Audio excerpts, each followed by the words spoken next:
आज हम प्रयोगशाला सहायक में द्वितीय प्रश्न पत्र विज्ञान यानी जीव विज्ञान के रिपीट रिवीजन करेंगे। यह है लक्ष्य क्लासेज की बुक है, जो रिवीजन बुक है। बहुत ही शानदार बुक है ये, जिसमें आज हम फर्स्ट चैप्टर का रिवीजन करेंगे।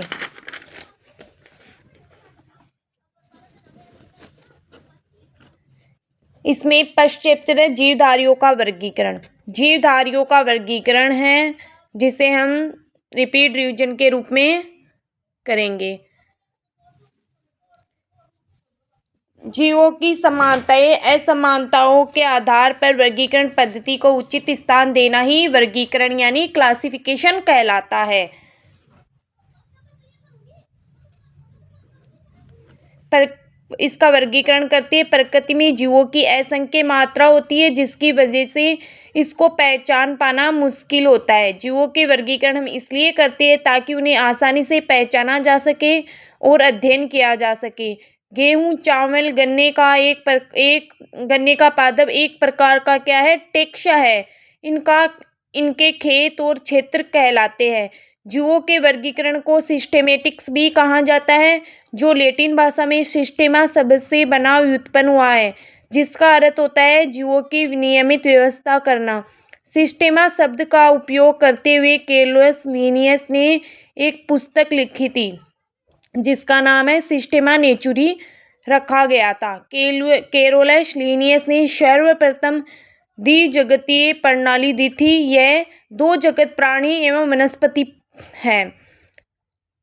सन 1869 में R.H. व्हिटेकर ने 5 जगत प्रणाली दी है, जो सर्वाधिक मान्य वर्गीकरण है। मोनेरा, प्रोटिस्टा, कवक फंजाई, वनस्पति प्लांटी और प्राणी एनिमिलिया। 5 जगत वर्गीकरण।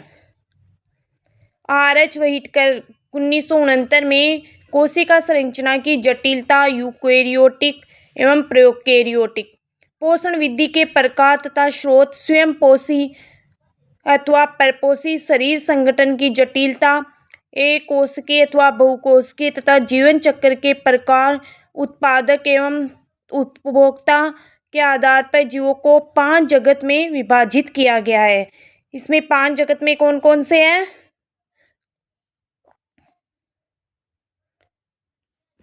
5 जगत में हैं Monera, protista, fungi, Plantae, Animalia. तो हम इसमें एक एक के बारे में पढ़ते हैं।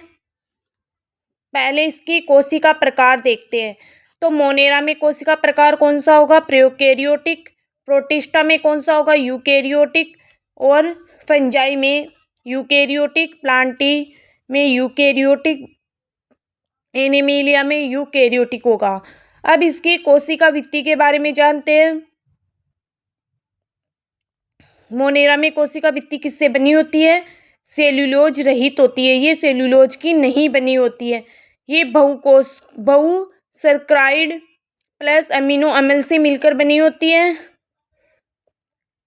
और प्रोटिस्टा में कुछ में उपस्थित होती है, कुछ में नहीं होती है। ये फंजाई में उपस्थित होती है, सेल्यूलोज रहित होती है, काइटिन युक्त होती है। प्लांटी होती है, ये उपस्थित होती है सेल्यूलोज रहित सहित, यानी सेल्यूलोज के साथ ये कोशिका भित्ति उपस्थित होती है। एनिमिलिया में कोशिका भित्ति अनुपस्थित होती है। केंद्रक झिल्ली, मोनेरा में केंद्रक झिल्ली नहीं पाई जाती है। प्रोटिस्टा में उपस्थित होती है केंद्रक झिल्ली। फंजाई में भी उपस्थित होती है, प्लांटी में भी उपस्थित होती है, एनिमिलिया में भी केंद्रक झिल्ली प्रेजेंट होती है। काय संरचना, कोशिकीय। काय संरचना मोनेरा में कैसी होती है? कोशिकीय होती है। प्रोटिस्टा में भी कोशिकीय होती है। फंजाई में क्या होती है? ये बहुकोशिकीय अदृढ़ उत्तक होता है। और काय संरचना प्लांटी में कैसी होती है? उत्तक अंग और उत्तक तंत्र में काय संरचना प्रेजेंट होती है। और एनिमिलिया में उत्तक अंग और अंग तंत्र में प्रेजेंट होती है। पोषण की विधि।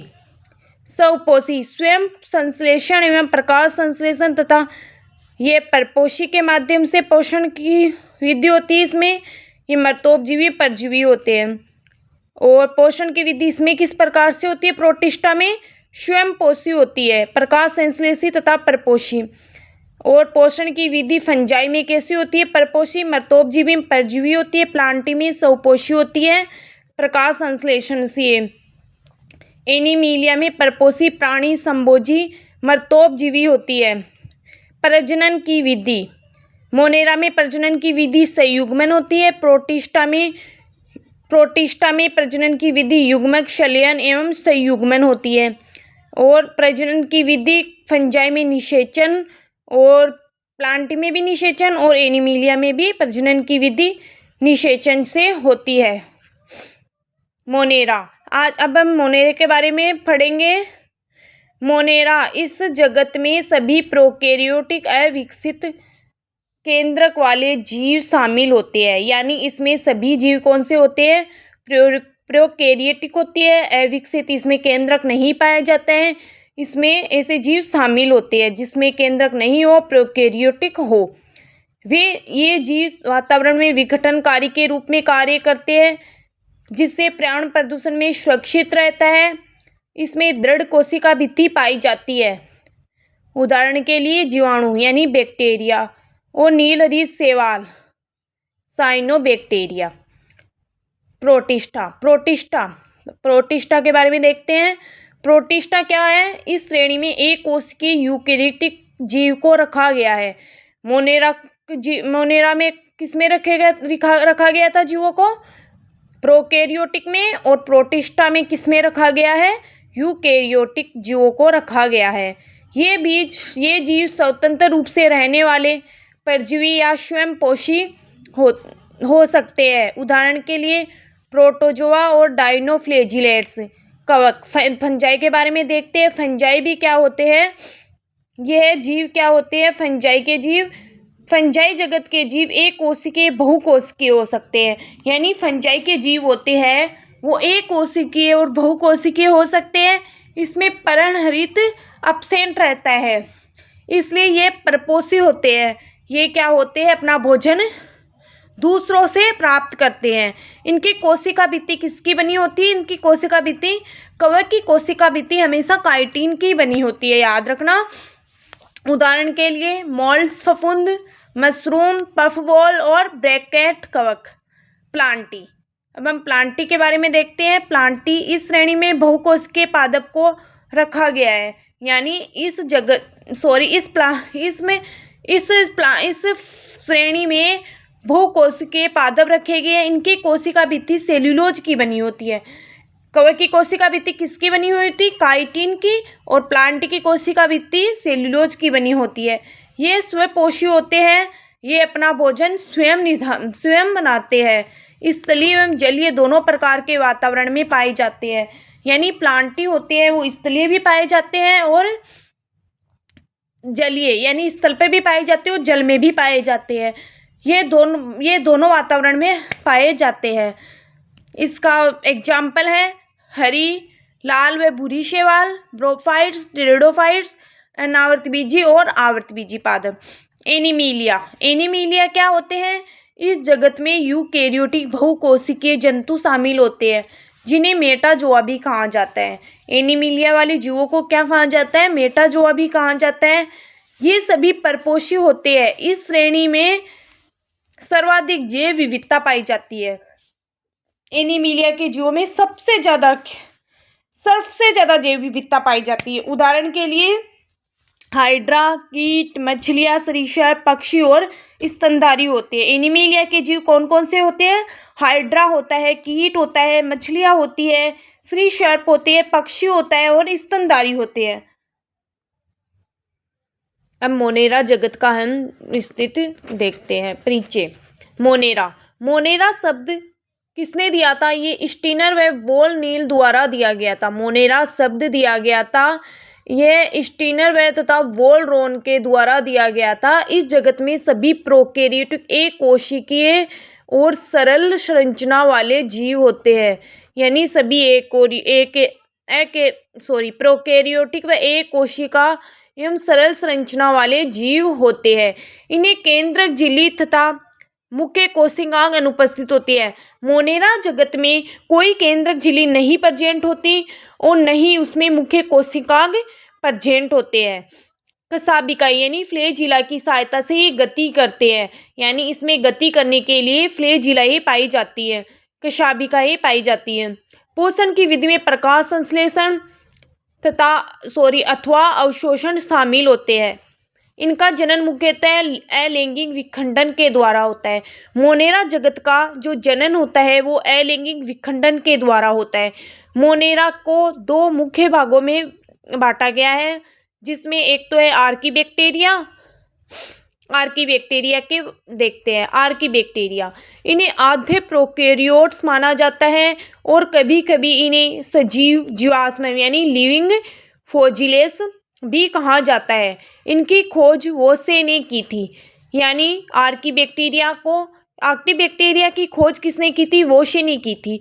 ये जीव चरम परिस्थितियों में जैसे अत्यधिक लवणता, उच्च तापमान, अम्लीय, क्षारीय माध्यम तथा गंधक स्रोतों में जीवित रहते हैं। ये अवायवीय जीवन व्यतीत करते हैं। कुछ पशुओं की अमाशय में रहकर सेलुलोज का पाचन करते हैं, यानी ये आर्कीबैक्टीरिया होते हैं। कुछ पशुओं की अमाशय में रहकर सेलुलोज का ये पाचन करते हैं। इनकी कोशिका भित्ति में प्रोटीन और सेलुलोज पॉलीसेकेराइड्स होते हैं। आर्कीबैक्टीरिया के प्रमुख प्रकार ये 3 प्रकार के होते हैं। आर्कीबैक्टीरिया कितने प्रकार के होते हैं? 3 प्रकार के होते हैं। कौन कौन से होते हैं इसमें? मिथेनोजेंस होते हैं, हेलोफाइल्स होते हैं और तीसरा कौन सा होता है? ये 3 प्रकार के होते हैं, मेथेनोजेंस, हेलोफाइल्स और तीसरा कौन सा है इसमें प्रकार? थर्मोएसिडोफाइल्स यानी मिथेनोजेंस क्या होता है? ये अनोक्सी शोषण करते हैं, यानी ये अनोक्सी शोषण करते हैं। दलदली क्षेत्रों और पशुओं के अमाशय में पाए जाते हैं। यहाँ ये कीचड़ वाली जो दलदली जगह होती है वहाँ पे और पशुओं के अमाशय में पाए जाते हैं। बैक्टीरियम जैसे जीव CO2 है फॉर्मिक अम्ल से मीथेन CH4 का निर्माण करते हैं। ये मेथेनोजेंस जो बैक्टीरिया होते हैं, बैक्टीरिया ऐसे जीव होते हैं जो कार्बन डाइऑक्साइड CO2 है फॉर्मिक अम्ल से मीथेन CH4 का निर्माण करते हैं, मीथेन का निर्माण करते हैं। ये बायोगैस प्लांट में इनका उपयोग होता है। एग्जाम्पल के लिए मेथेनोकोकस, मेथेनोबैक्टीरियम, ये किसके एग्जाम्पल है? मेथेनोजेंस के एग्जाम्पल है। अब सेकंड पार्ट पढ़ते हैं हेलोफाइल्स। हेलोफाइल्स में क्या है? ये अत्यधिक लवणीय क्षेत्रों में पाए जाते हैं। हेलोफाइल्स क्या होते हैं? अत्यधिक लवणीय क्षेत्र में पाए जाते हैं। ये बैंगनी वर्णक वाली झिल्ली सूर्य की ऊर्जा को ग्रहण कर ATP बनाती है। ये बैंगनी वर्णक वाली जो झिल्ली होती है ये सूर्य से ऊर्जा को ग्रहण करती है, ATP बनाती है और जो सामान्यतः प्रकाश संश्लेषण से भिन्न है। इसका एग्जाम्पल क्या है? हेलोकोकस, हेलोबैक्टीरियम, हेलोकोकस और हेलोबैक्टीरियम। अब पढ़ते हैं थर्मोएसिडोफाइल्स। थर्मोएसिडोफाइल्स क्या होती है? ये गर्म गंधक के झरनों में पाए जाते हैं। 80 डिग्री सेंटीग्रेड पे pH, इसका pH होता है 2, वहाँ पे ये पाए जाते हैं। गर्म गंधक झरनों में पाए जाते हैं। ये अनोक्सी शोषण करते हैं तथा रासायनिक संश्लेषण द्वारा पोषण करते हैं। ये अनोक्सी शोषण करते हैं, रासायनिक संश्लेषण द्वारा पोषण करते हैं, जैसे 2H2S से ऐश।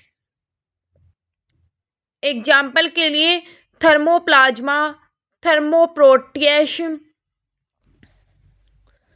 अब हम इसका मोनेरा का सेकंड पार्ट पढ़ते हैं। फर्स्ट पार्ट कौन सा था? आर्कीबैक्टीरिया और सेकंड पार्ट है यूबैक्टीरिया। इन्हें वास्तविक जीवाणु भी कहा जाता है, ट्रू बैक्टीरिया। यूबी बैक्टीरिया क्या होता है? यू बैक्टीरिया क्या होता है? ये ट्रू बैक्टीरिया होता है। इसकी खोजकर्ता किसने की थी? इसकी खोज की थी ल्यूवेनहोक ने की थी इसकी खोज। कि कौन से सन में की थी? 1676 ईस्वी में ल्यूवेनहोक ने यू बैक्टीरिया की खोज की थी, जिसका नामकरण किसने दिया था? अहेरनबर्ग ने 1828 में बैक्टीरिया नाम दिया था।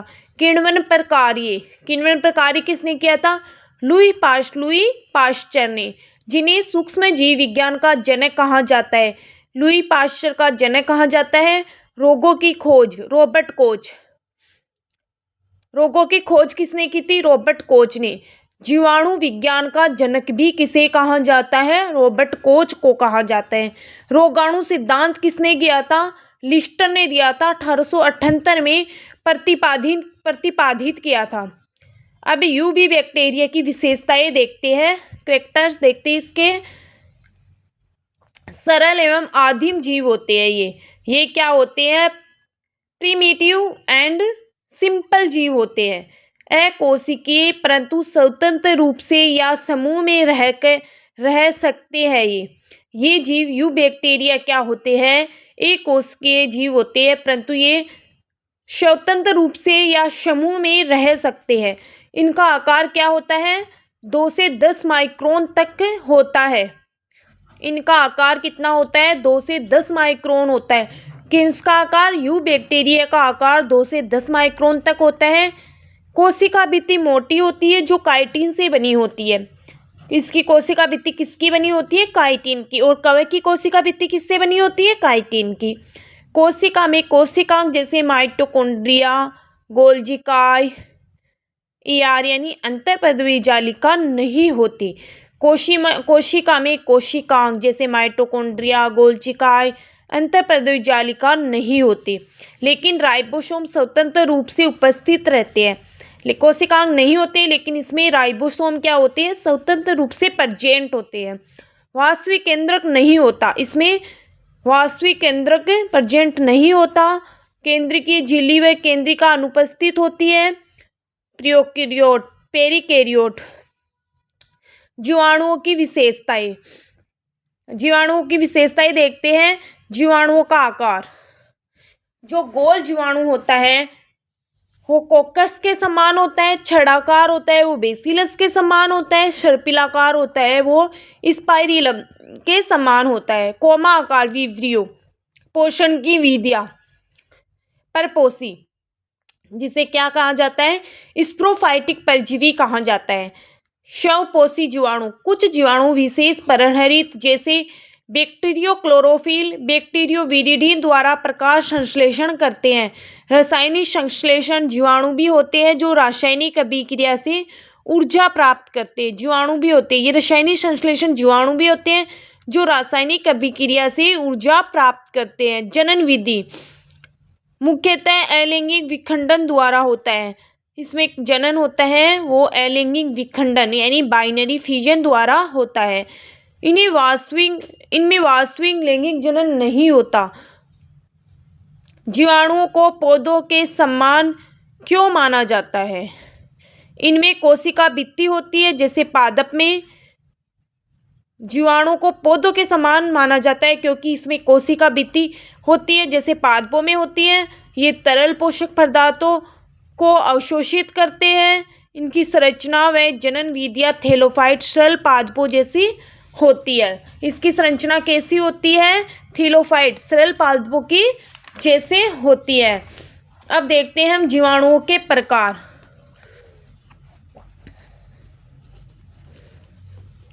जीवाणुओं के प्रकार देखते हैं तो जीवाणु के प्रकार कोकाई, माइक्रोकोकाई, डेप्लोकोकाई, स्टेप्टोकोकाई, टेट्राकोकाई, शार्सेनी, स्टेफाइलोकोकाई,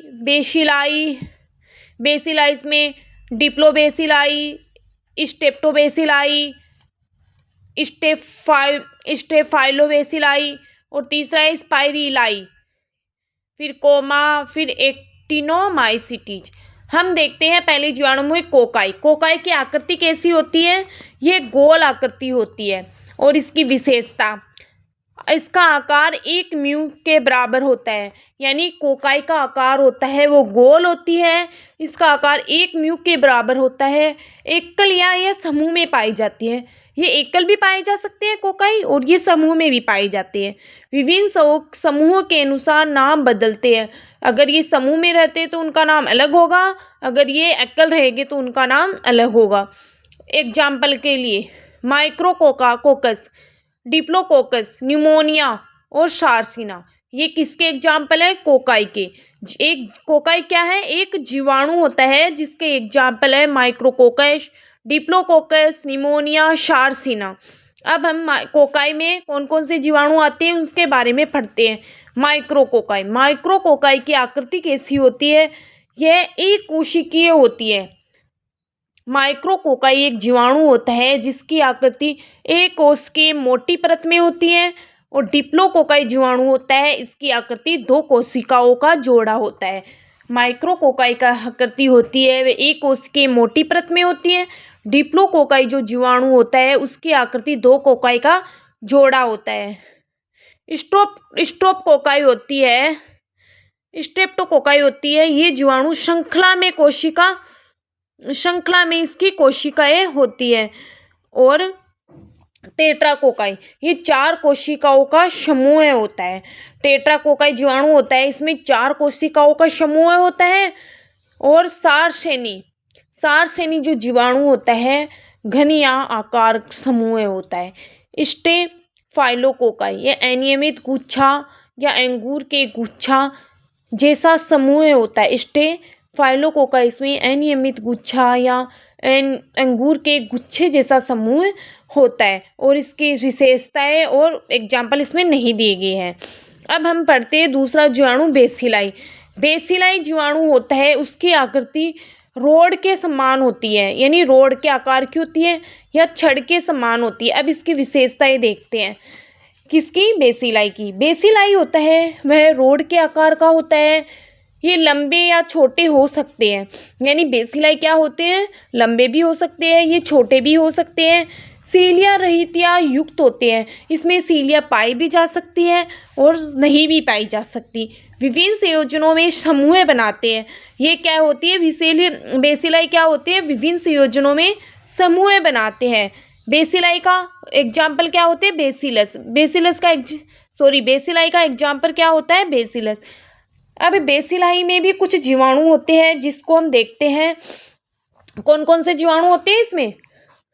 डिप्लोबेसिलाई, स्टेप्टोबेसिलाई, स्टेफाइलोबेसिलाई। हम देखते हैं डिप्लोबेसिलाई, इसका आकार देखते हैं। डिप्लोबेसिलाई आकार होता है दो बेसिलस का जोड़ा होता है। इसकी आकृति कौन सी होती है? दो बेसिलस का जोड़ा। स्टेप्टोबेसिलाई ये श्रृंखला में होते हैं। स्टेप्टोबेसिलाई क्या होते हैं? एकल नहीं होते, ये श्रृंखला में पाए जाते, श्रृंखला जैसी इसकी आकृति होती है। स्टेफाइलोबेसिलाई ये गुच्छेदार समूह में पाए जाते हैं या गुच्छेदार समूह के रूप में इसका आकार होता है। अब देखते हैं हम थर्ड स्पाइरिलाई देखते हैं। इसका आकार सर्पिल या स्प्रिंग जैसे होते हैं। इसका आकार कैसा होता है? स्पाइरिलाई का आकार होता है सर्पिल और स्प्रिंग जैसे होता है। यह एकल पाए जाते, उसकी विशेषता क्या होती है? एकल पाए जाते हैं, शरीर पर रोमाभ होते हैं, यानी सीलिया पाए जाते हैं, यानी इसकी सीलिया पाई जाती है या एकल होंगे। इसके शरीर पर रोमाभ होते। इसका एग्जाम्पल क्या है? स्पाइरिलम। इसका नाम क्या है? स्पाइरिलाई, और एग्जाम्पल क्या है? स्पाइरिलम। अब देखते हैं हम कोमा वाले जीवाणु। इसका आकार कौन सा होता है? अल्प विराम की आकृति होती है। कोमा जीवाणु की आकृति कैसी होती है? अल्प विराम की आकृति होती है। विशिष्ट कोमा आकार संक्रामकाकार रोगों से संबंध रखते हैं ना। विब्रिया कोलेरी हेजा, कोमा का एग्जाम्पल क्या होता है? विब्रियो कोलेरी हेजा। अब देखते हैं लास्ट जीवाणु। लास्ट बैक्टीरिया के बारे में देखते हैं। ये देखते हैं एक्टिनोमाइसीटीज। इसकी आकृति कैसी होती है? पतली, शाखित, सूत्राकार होती है। एक्टिनोमाइसीटीज जीवाणु होते हैं उसकी आकृति पतली, शाखित, सूत्राकार होती है। इसकी विशेषताएं देखते हैं। विशेषताओं में देखा गया है कवक तंतुओं जैसे दिखाई पड़ते हैं। इसमें एक्टिनोमाइसीटीज की विशेषता होती है। इसमें कवक तंतुओं जैसे दिखाई देते हैं। अत्यधिक विकसित व भिन्न प्रकृति के जीवाणु होते हैं। ये अत्यधिक विकसित होते हैं और भिन्न प्रकृति के जीवाणु होते हैं। इसका एग्जाम्पल है स्ट्रेप्टोमाइसीज। एक्टिनोमाइसीटीज का एग्जाम्पल क्या होता है? स्ट्रेप्टोमाइसीज। अब जीवाणु कोशिका की संरचना, स्ट्रक्चर ऑफ बैक्टीरियल सेल्स देखते हैं। जीवाणु कोशिका की संरचना। जीवाणु कोशिकाएं अत्यंत सरल व आधे प्रकार की कोशिकाएं होती हैं। यह अत्यंत सरल होती है, आधे प्रकार की कोशिकाएं होती हैं।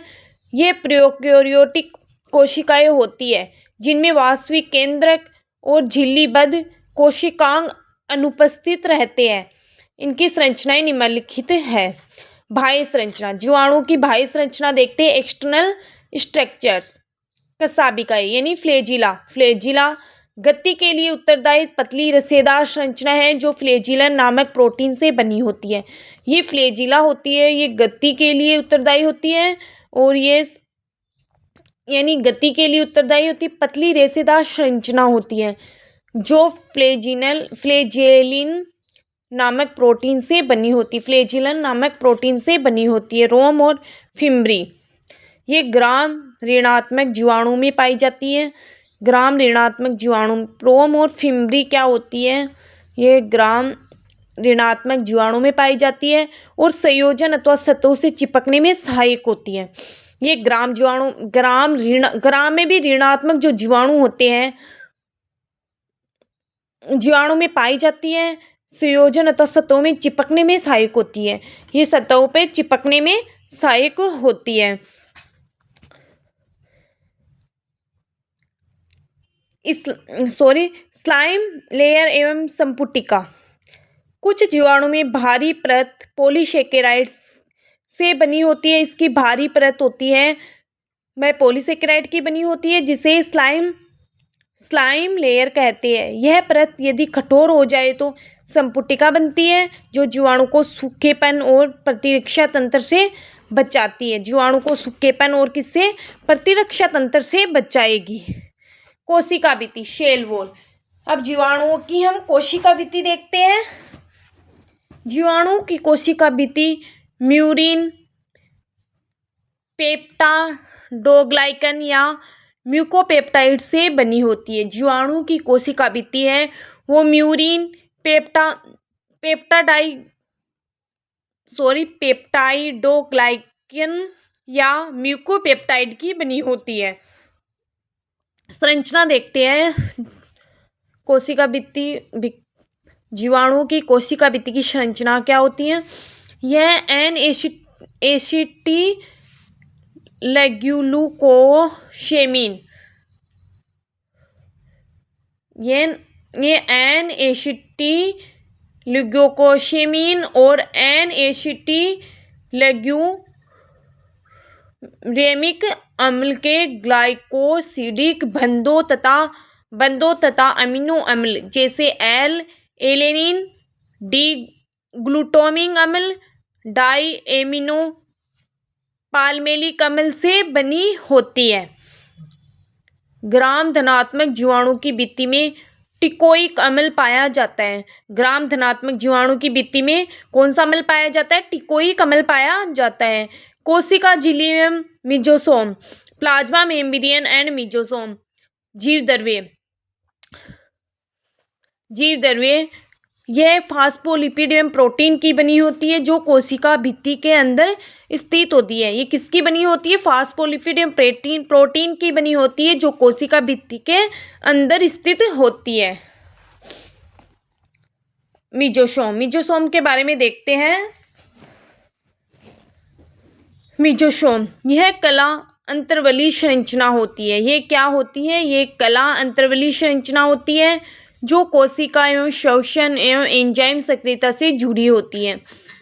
कोशिका एवं संरचना एवं एंजाइमों की सक्रियता से जुड़ी हुई होती है। इसमें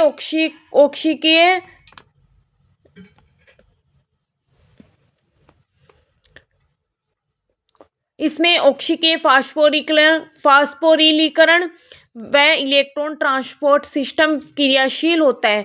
इसमें ऑक्सीय फास्फोरिलीकरण एवं इलेक्ट्रॉन ट्रांसपोर्ट सिस्टम क्रियाशील होता है। कोशिका द्रव्य, बैक्टीरिया की कोशिका द्रव्य देखते हैं। ये 70 प्रकार के राइबोसोम पाए जाते हैं। कोशिका द्रव्य में 70 प्रकार के राइबोसोम पाए जाते हैं जो प्रोटीन संश्लेषण में सहायक होते हैं। साथ ही इसमें बैक्टीरियो क्लोरोफिल, बैक्टीरियोविरिडीन युक्त पट्टिकाएं, लिपिड, प्रोटीन व कार्बोहाइड्रेट भी मौजूद होते हैं। केंद्रकाव या जिनोफोर, जीवाणु में वास्तविक केंद्रक नहीं होता। जीवाणु में क्या होता है? वास्तविक केंद्रक नहीं होता, बल्कि इसमें एक वलयाकार द्विरज्जुकी डीएनए अणु होता है। जिसमें केंद्रकाव या टिनोफोर कहा जाता है। इस डीएनए के साथ हिस्टोन प्रोटीन नहीं जुड़े होते हैं, जिससे यह यूकेरियोट केंद्रक से भिन्न होते हैं। इसमें क्या होता है? प्रोटीन जुड़े नहीं होते, हिस्टोन प्रोटीन नहीं जुड़े होते हैं, जिससे यह यूकेरियोटिक केंद्रक से भिन्न होता है। प्लाज्मिड, कुछ जीवाणु जैसे ई कोलाई में प्लाज्मिड नामक अतिरिक्त डीएनए अणु पाया जाता है। यह कई विशेषताओं के लिए जिम्मेदार होता है, जैसे एफ कारक, एफ फैक्टर के लिए लैंगिक संयोजन में सहायक होता है। यानी ये कई फैक्टर के लिए जिम्मेदार होता है। जो एफ कारक होता है, एफ फैक्टर होता है, वो लैंगिक संयोजन में सहायक होता है। आर फैक्टर होता है, वह प्रतिजैविक प्रतिरोध प्रदान करता है। कोल कारक, कोलिशीन नामक पदार्थों का निर्माण करता है।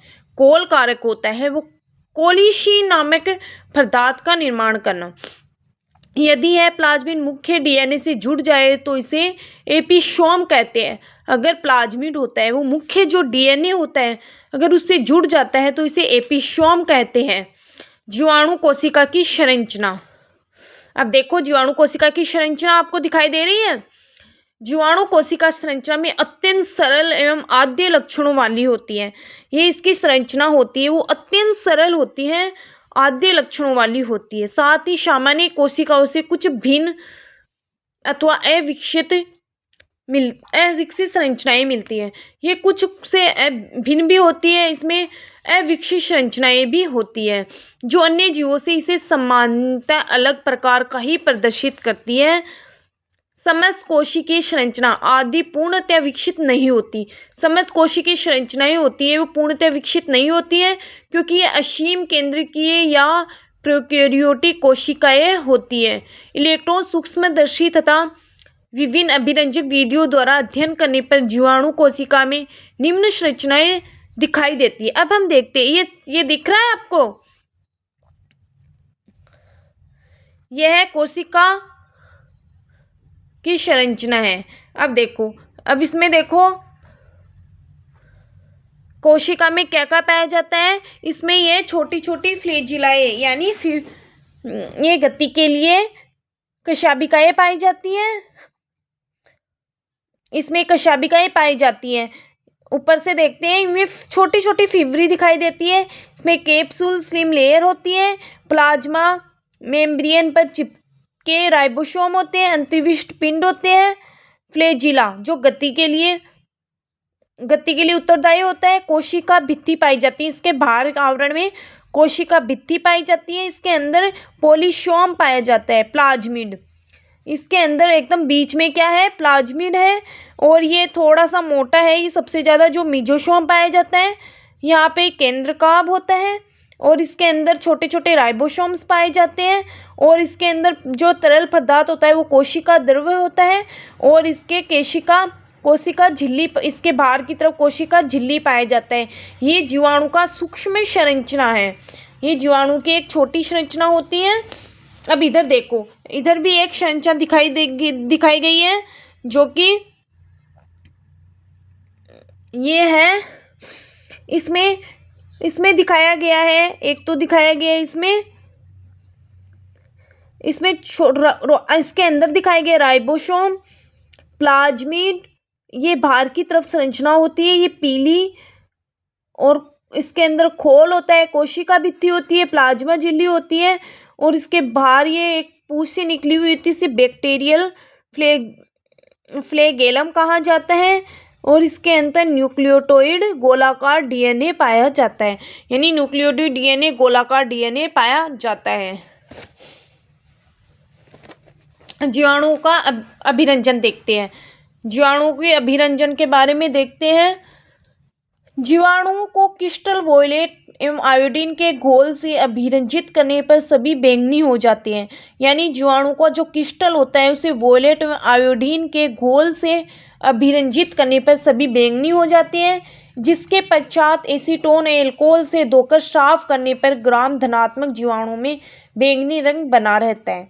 यानी एसीटोन या एल्कोहल से वापस इसे जब साफ किया जाता है तो ग्राम धनात्मक जीवाणु में बैंगनी रंग तो बना ही रहता है, यानी बैंगनी रंग इसमें जीवाणु में होता है। इसे कितना भी साफ करने, एसीटोन एल्कोहल से साफ करने के बाद में जीवाणु में बैंगनी रंग तो बना ही रहता है। जबकि ग्राम ऋणात्मक, ये धनात्मक में तो बैंगनी रंग बना रहेगा, जबकि ग्राम ऋणात्मक के बारे में क्या कहता है, जीवाणु रंगहीन हो जाते हैं, इसका कोई रंग नहीं होता। इसको अगर एसीटोन एल्कोहल से धोंगे तो जब ग्राम ऋणात्मक जीवाणु होता है यानी ग्राम पॉजिटिव जीवाणु होता है वह रंगहीन हो जाते हैं। इसके पश्चात सेफेरेनिन और या कोबाल्टफुक्सिन सेफेरेनिन और कोबाल्टफुक्सिन से अभिरंजन देने पर ग्राम धनात्मक जीवाणु बैंगनी ही रहते हैं, जबकि ग्राम ऋणात्मक गुलाबी लाल रंग ले लेते हैं।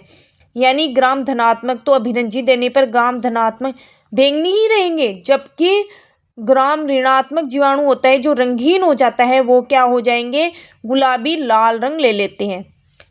किश्चिन ग्राम यानी 1884 में अभिरंजित किया, किश्चिन ग्राम 1884 ने अभिरंजन क्रिया के आधार पर जीवाणु को दो समूहों में बांटा था, ग्राम धनात्मक और ग्राम ऋणात्मक, ग्राम पॉजिटिव ग्राम नेगेटिव।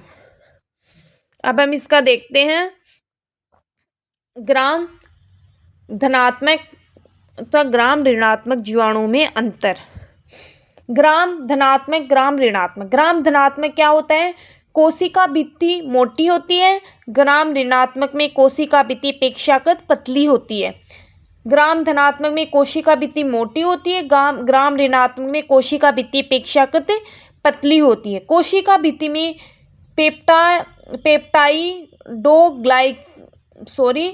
पेप्टाइडोग्लाइलेकिन की मात्रा अधिक 70 से 80% होती है तथा लिपिड की मात्रा 4% होती है।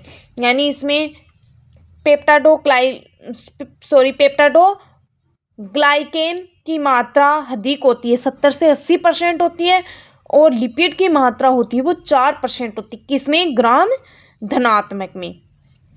और ग्राम ऋणात्मक में क्या होगी, कोशिका भित्ति में पेप्टाइडोग्लाइकेन की मात्रा कम होती है। इसमें पेप्टाइडोग्लाइकेन की मात्रा कोशिका भित्ति में कम होती है, 10 से 20% होती है, लेकिन इसमें लिपिड की मात्रा क्या होगी, अधिक होगी। क्या होगी, इसमें लिपिड की मात्रा अधिक होगी। अब कोशिका भित्ति में अब ग्राम धनात्मक देखते हैं, ग्राम नेगेटिव। इसमें देखते हैं कोशिका भित्ति में टेकोइक अम्ल उपस्थित होता है। ग्राम धनात्मक में क्या होता है, कोशिका भित्ति में टेकोइक अम्ल प्रेजेंट होता है, और इसमें टेकोइक अम्ल, ग्राम ऋणात्मक टेकोइक अम्ल अब्सेंट रहता है। ग्राम धनात्मक में ये प्रतिजीवी के प्रति कम प्रतिरोधी है। ग्राम धनात्मक में क्या होती है, प्रतिरोधी के प्रति कम प्रतिरोधी है, और ग्राम ऋणात्मक में प्रतिरोधी के प्रति अधिक प्रतिरोधी है। ग्राम धनात्मक में ये लाइसोजाइम के प्रति अधिक प्रतिरोधी है, और ग्राम ऋणात्मक में ये लाइसोजाइम के प्रति कम प्रतिरोधी है। उदाहरण के लिए क्लॉस्ट्रिडियम, न्यूमोकोकस, माइकोबैक्टीरियम, स्टेफाइलोकोकस आदि, ये किसके, ग्राम धनात्मक के एग्जाम्पल है। ग्राम ऋणात्मक के इकोलाई, साल्मोनेला, सूडोमोनास, बेसिलस, फिब्रियो आदि होती हैं। जीवाणुओं में गति, अनेक जीवाणु अचल नॉन मोटाइल होते हैं, यानी अनेक जीवाणु होते हैं वो अचल होते हैं, यानी अचल होते हैं मतलब नॉन मोटाइल होते हैं। इनमें कोशाभिकाएं नहीं होती, जैसे माइक्रोकोकस। अंत इन्हें एट्राइकस जीवाणु भी कहते हैं। चल जीवाणु में प्राय कशाबिकाएं संख्या तथा स्थिति में भिन्न भिन्न हो सकती है। यानी चल जीवाणुओं की जो प्राय कशाबिकाएं और कशाबिकाओं की संख्या और स्थिति भिन्न भिन्न हो सकती है। क्या हो सकती है? भिन्न भिन्न हो सकती है। अब देखते हैं, इसके अनुसार जीवाणु में निम्नलिखित वर्गों में विभाजित किया गया है। किसको विभाजित किया गया है? जीवाणुओं की गति की निम्नलिखित से वर्गीकृत किया गया है। मोनोट्राइकस। मोनोट्राइकस क्या होती है? ये एक सिरे पर केवल एक कशाबिका होता है। मोनोट्राइकस में एक सिरे पर केवल एक कशाबिका प्रेजेंट होती है, जैसे विब्रियो आदि। और लोफोट्राइकस में जिनमें एक सिरे पर एक से अधिक कशाबिकाएं प्रेजेंट होती हैं, वो होती है जिस एग्जाम्पल के लिए थायोस्पाइरिलम आदि। एम्फीट्राइकस। एम्फीट्राइकस में क्या होता है? कशाबिका दो सिरों पर एक एक अथवा अधिक संख्या में कशाबिकाएं होती है, जैसे नाइट्रोसोमानस स्पाइरिलम आदि। और फोर्थ कौन सी होती है? पेरिट्राइकस। जब जीवाणु कोशिका के चारों ओर कशाबिकाएं होती, जीवाणु कोशिका के चारों ओर कशाबिकाएं होती है, एग्जाम्पल के लिए बेसिलस टाइफस आदि। अब देखते हैं जीवाणु का पोषण। अब जीवाणु को पोषण के बारे में देखते हैं। पोषण के आधार पर जीवाणु के प्रकार।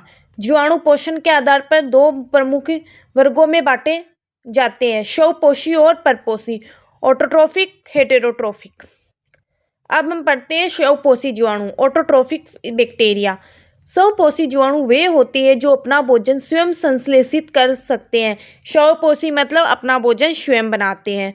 यद्यपि अधिकांश जीवाणु परपोषी होते हैं, जबकि अधिकांश जीवाणु क्या होते हैं? अपने भोजन के लिए दूसरों पर निर्भर होते हैं, वो परपोषी होती हैं। फिर भी कुछ जीवाणु ऐसी श्रेणी में आते हैं जो प्रकाश एवं रासायनिक ऊर्जा की सहायता से अपना भोजन बनाते हैं। कुछ जीवाणु होता है प्रकाश व रासायनिक ऊर्जा की सहायता से अपना भोजन स्वयं बना लेते हैं। स्वपोषी जीवाणु दो प्रकार के होते हैं। कौन कौन से? प्रकाश संश्लेषी जीवाणु, रसायन संश्लेषी जीवाणु। प्रकाश संश्लेषी जीवाणु, इन जीवाणु में प्रकाश संश्लेषण की प्रक्रिया पर्णहरित जैसे विशेष वर्णक के माध्यम से होती है। उच्च पौधों के पर्णहरित के समान होती है। मैग्नीशियम युक्त यौगिक होते हैं। ये वर्णक क्रोमेटोफोर्स नामक संरचनाओं पर स्थित होते हैं। ये जीवाणु प्रकाश ऊर्जा का उपयोग करके कार्बन डाइऑक्साइड से कार्बोहाइड्रेट बनाते हैं।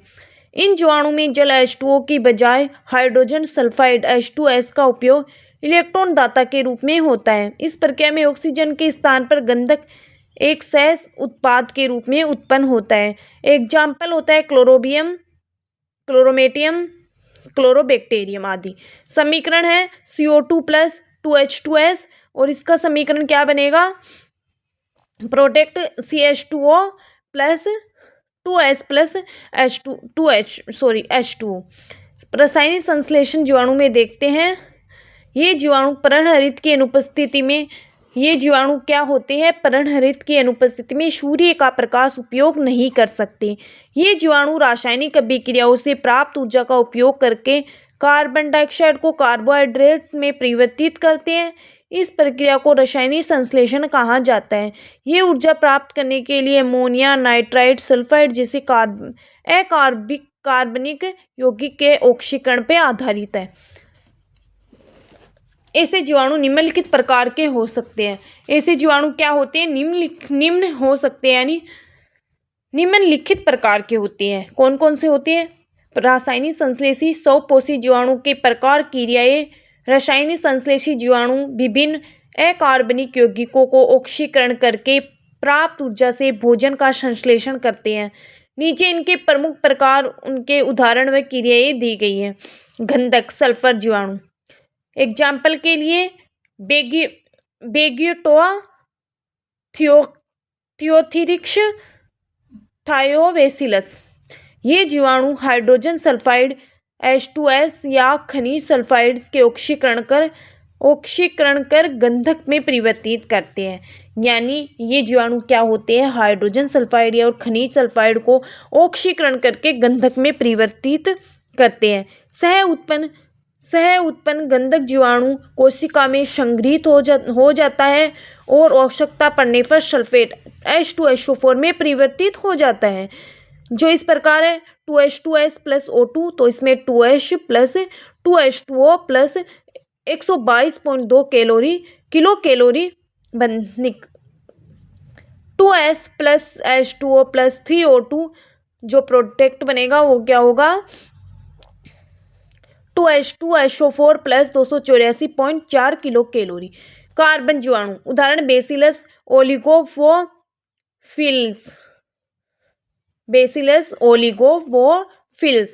ये जीवाणु कार्बन मोनोऑक्साइड को ऑक्सीकरण कर ऊर्जा प्राप्त करते हैं। 2CO प्लस O2 इनको मिलाकर क्या बनेगा, 2CO2 प्लस ऊर्जा। हाइड्रोजन जीवाणु, ये इसका एग्जाम्पल होता है बेसिलस पेंटोट्रोफस। ये आणविक हाइड्रोजन को जल में परिवर्तित करते हैं। ये क्या होते हैं, आणविक हाइड्रोजन को क्या होते हैं, जल में परिवर्तित करते हैं। इस क्रिया में प्राप्त ऊर्जा का प्रयोग रासायनिक संश्लेषण में करते हैं। इस क्रिया में प्राप्त ऊर्जा का प्रयोग रासायनिक संश्लेषण में करते हैं। 2H2 plus O2 2H2O plus 137 kilo calorie, 2H2 plus CO2 plus 115 kilo calorie, जिसका बनता है CH2O प्लस H2O। अब देखते हैं मीथेन जीवाणु। मीथेन जीवाणु में क्या होता है, इसका एग्जाम्पल क्या होता है, मेथेनोमोनास। ये जीवाणु मीथेन को ऑक्सीकरण कर कार्बन डाइऑक्साइड और जल बनाते हैं। ये क्या होते हैं, मीथेन का ऑक्सीकरण करके कार्बन डाइऑक्साइड जल बनाती है, जिससे ऊर्जा प्राप्त होती है। CH4 प्लस 2CO2, तो इसका प्रोडक्ट क्या बनेगा, CO2 प्लस 2H2O प्लस ऊर्जा। अब देखते हैं लोहे जीवाणु। आयरन जीवाणु क्या होते हैं, इसका एग्जाम्पल होता है गैलियोनिला लेप्टोथेरिक्स फिरोबेसिलस। ये जीवाणु फेरस यौगिक को फेरिक यौगिक में बदलते हैं। इस क्रिया से ऊर्जा प्राप्त करते हैं। इसकी विक्रिया ये होगी, देख लेना।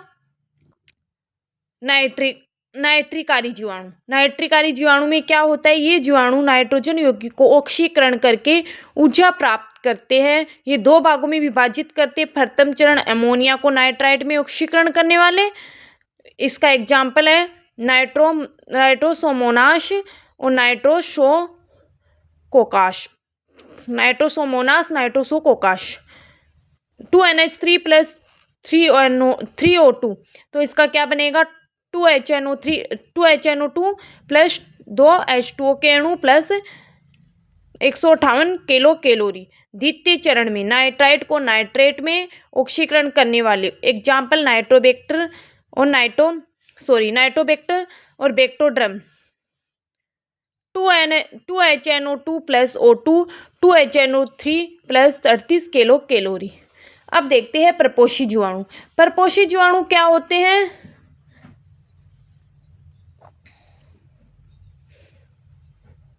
परपोषित जीवाणु के प्रकार। परपोषी जीवाणु वे जीवाणु होते हैं जो अपना पोषण के लिए अन्य जीवों पर निर्भर करते हैं। अधिकांश जीवाणु इसी वर्ग में आते हैं। इन्हें 3 मुख्य श्रेणियों में विभाजित किया जाता है: मृतजीव जीवाणु, सहजीवी जीवाणु, परजीवी जीवाणु। मृतजीवी जीवाणु, ये मृत जीवों व कार्बनिक पदार्थों को सड़ा गलाकर विघटित करते हैं। यानी जो मरे हुए कार्बनिक पदार्थ होते हैं उन्हें सड़ा गलाकर विघटित करते हैं। ये एंजाइम उत्पन्न करते हैं या जटिल अविलेय कार्बनिक यौगिकों को सरल अविलेय यौगिकों में बदल देते हैं। ये जो अविलेय कार्बनिक यौगिकों क्या होते हैं, सरल और विलेय यौगिकों में बदल देते हैं। इस प्रकार उत्पन्न सरल यौगिकों को जीवाणु अपने पोषण हेतु अवशोषित कर लेते हैं। इस प्रकार जो भी ये जीवाणु होता है, सरल यौगिकों जीवाणु अपने पोषण हेतु अवशोषित कर लेते हैं। इस कारण ही दूध खट्टा होता है, फल सब्जियां अन्य खाद्य पदार्थ सड़ते हैं। सहजीवी जीवाणु, ये जीवाणु होते हैं किसी पौधे या जंतु के साथ सहजीविता में रहते, इसमें पोषण प्राप्त करते हैं, साथ ही बदले में उन्हें लाभ भी पहुंचाते हैं। जैसे राइजोबियम नामक जीवाणु मटर कुल के पौधों की जड़ों में ग्रंथियों में रहते हैं और वायुमंडलीय नाइट्रोजन को उपयोगी कोशिकाओं में परिवर्तित करते हैं। पौधे इन यौगिकों का उपयोग करते हैं, जबकि जीवाणु पौधों से पोषण प्राप्त करते हैं। परजीवी जीवाणु, ये जीवाणु जीवित पौधों व जंतुओं के शरीर में रहते हैं। परजीवी जीवाणु क्या होते हैं? ये जो जीवित जीवाणु होते हैं, उन जो जीवित जीवाणु पौधों जंतुओं के शरीर में रहते हैं, इनमें पोषण प्राप्त करते हैं। इनमें से कई जीवाणु किसी विशेष अंग में ही पनपते हैं। ये जीवाणु प्रायः घावों, वायु, भोजन या पानी के माध्यम से शरीर में प्रवेश करते हैं। विभिन्न रोग उत्पन्न करते हैं, कोशिकाओं के भीतर या बाहर पाए जाते हैं। एग्जाम्पल के लिए हैजा, तपेदिक, टिटेनस, डिप्थीरिया आदि रोगों में कारक जीवाणु ये पौधों में भी अनेक बीमारियां उत्पन्न करते हैं। जीवाणुओं के जनन के प्रकार, जीवाणु के जनन के प्रकार देखते हैं। कौन कौन से इसमें? जीवाणु में प्रमुख रूप से कायिक और अलैंगिक जनन पाए जाते हैं।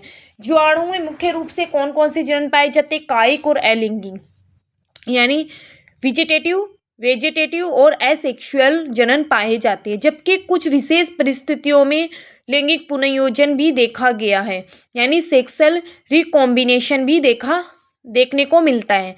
कायिक जनन, ये वेजिटेटिव रिप्रोडक्शन है। कायिक जनन वेजिटेटिव रिप्रोडक्शन, ये सामान्यतः निम्न दो विधियों से होता है। विखंडन, यह सबसे सामान्य विधि विखंडन। बाइनरी फिजन क्या होती है?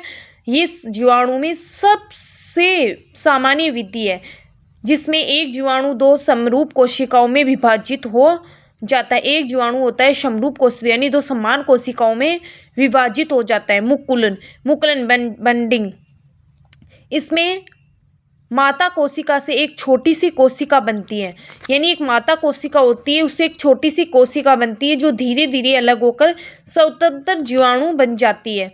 अलैंगिक जीवाणु, एसेक्सुअल रिप्रोडक्शन, ये जनन बिना युग्मकों यानी गेमेट से के होता है, बिना युग्मकों का होता है।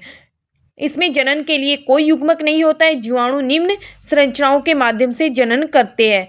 कौन से? अंतः जीवाणु, एंडोस्पोर, कोनेडिया, चल बीजाणु, जूस्पोर और पुटीसिस्ट। अब देखते हैं अलैंगिक पुनर्योजन। अलैंगिक पुनर्योजन में क्या होगा, इसमें देखते हैं सेक्सुअल रिकॉम्बिनेशन।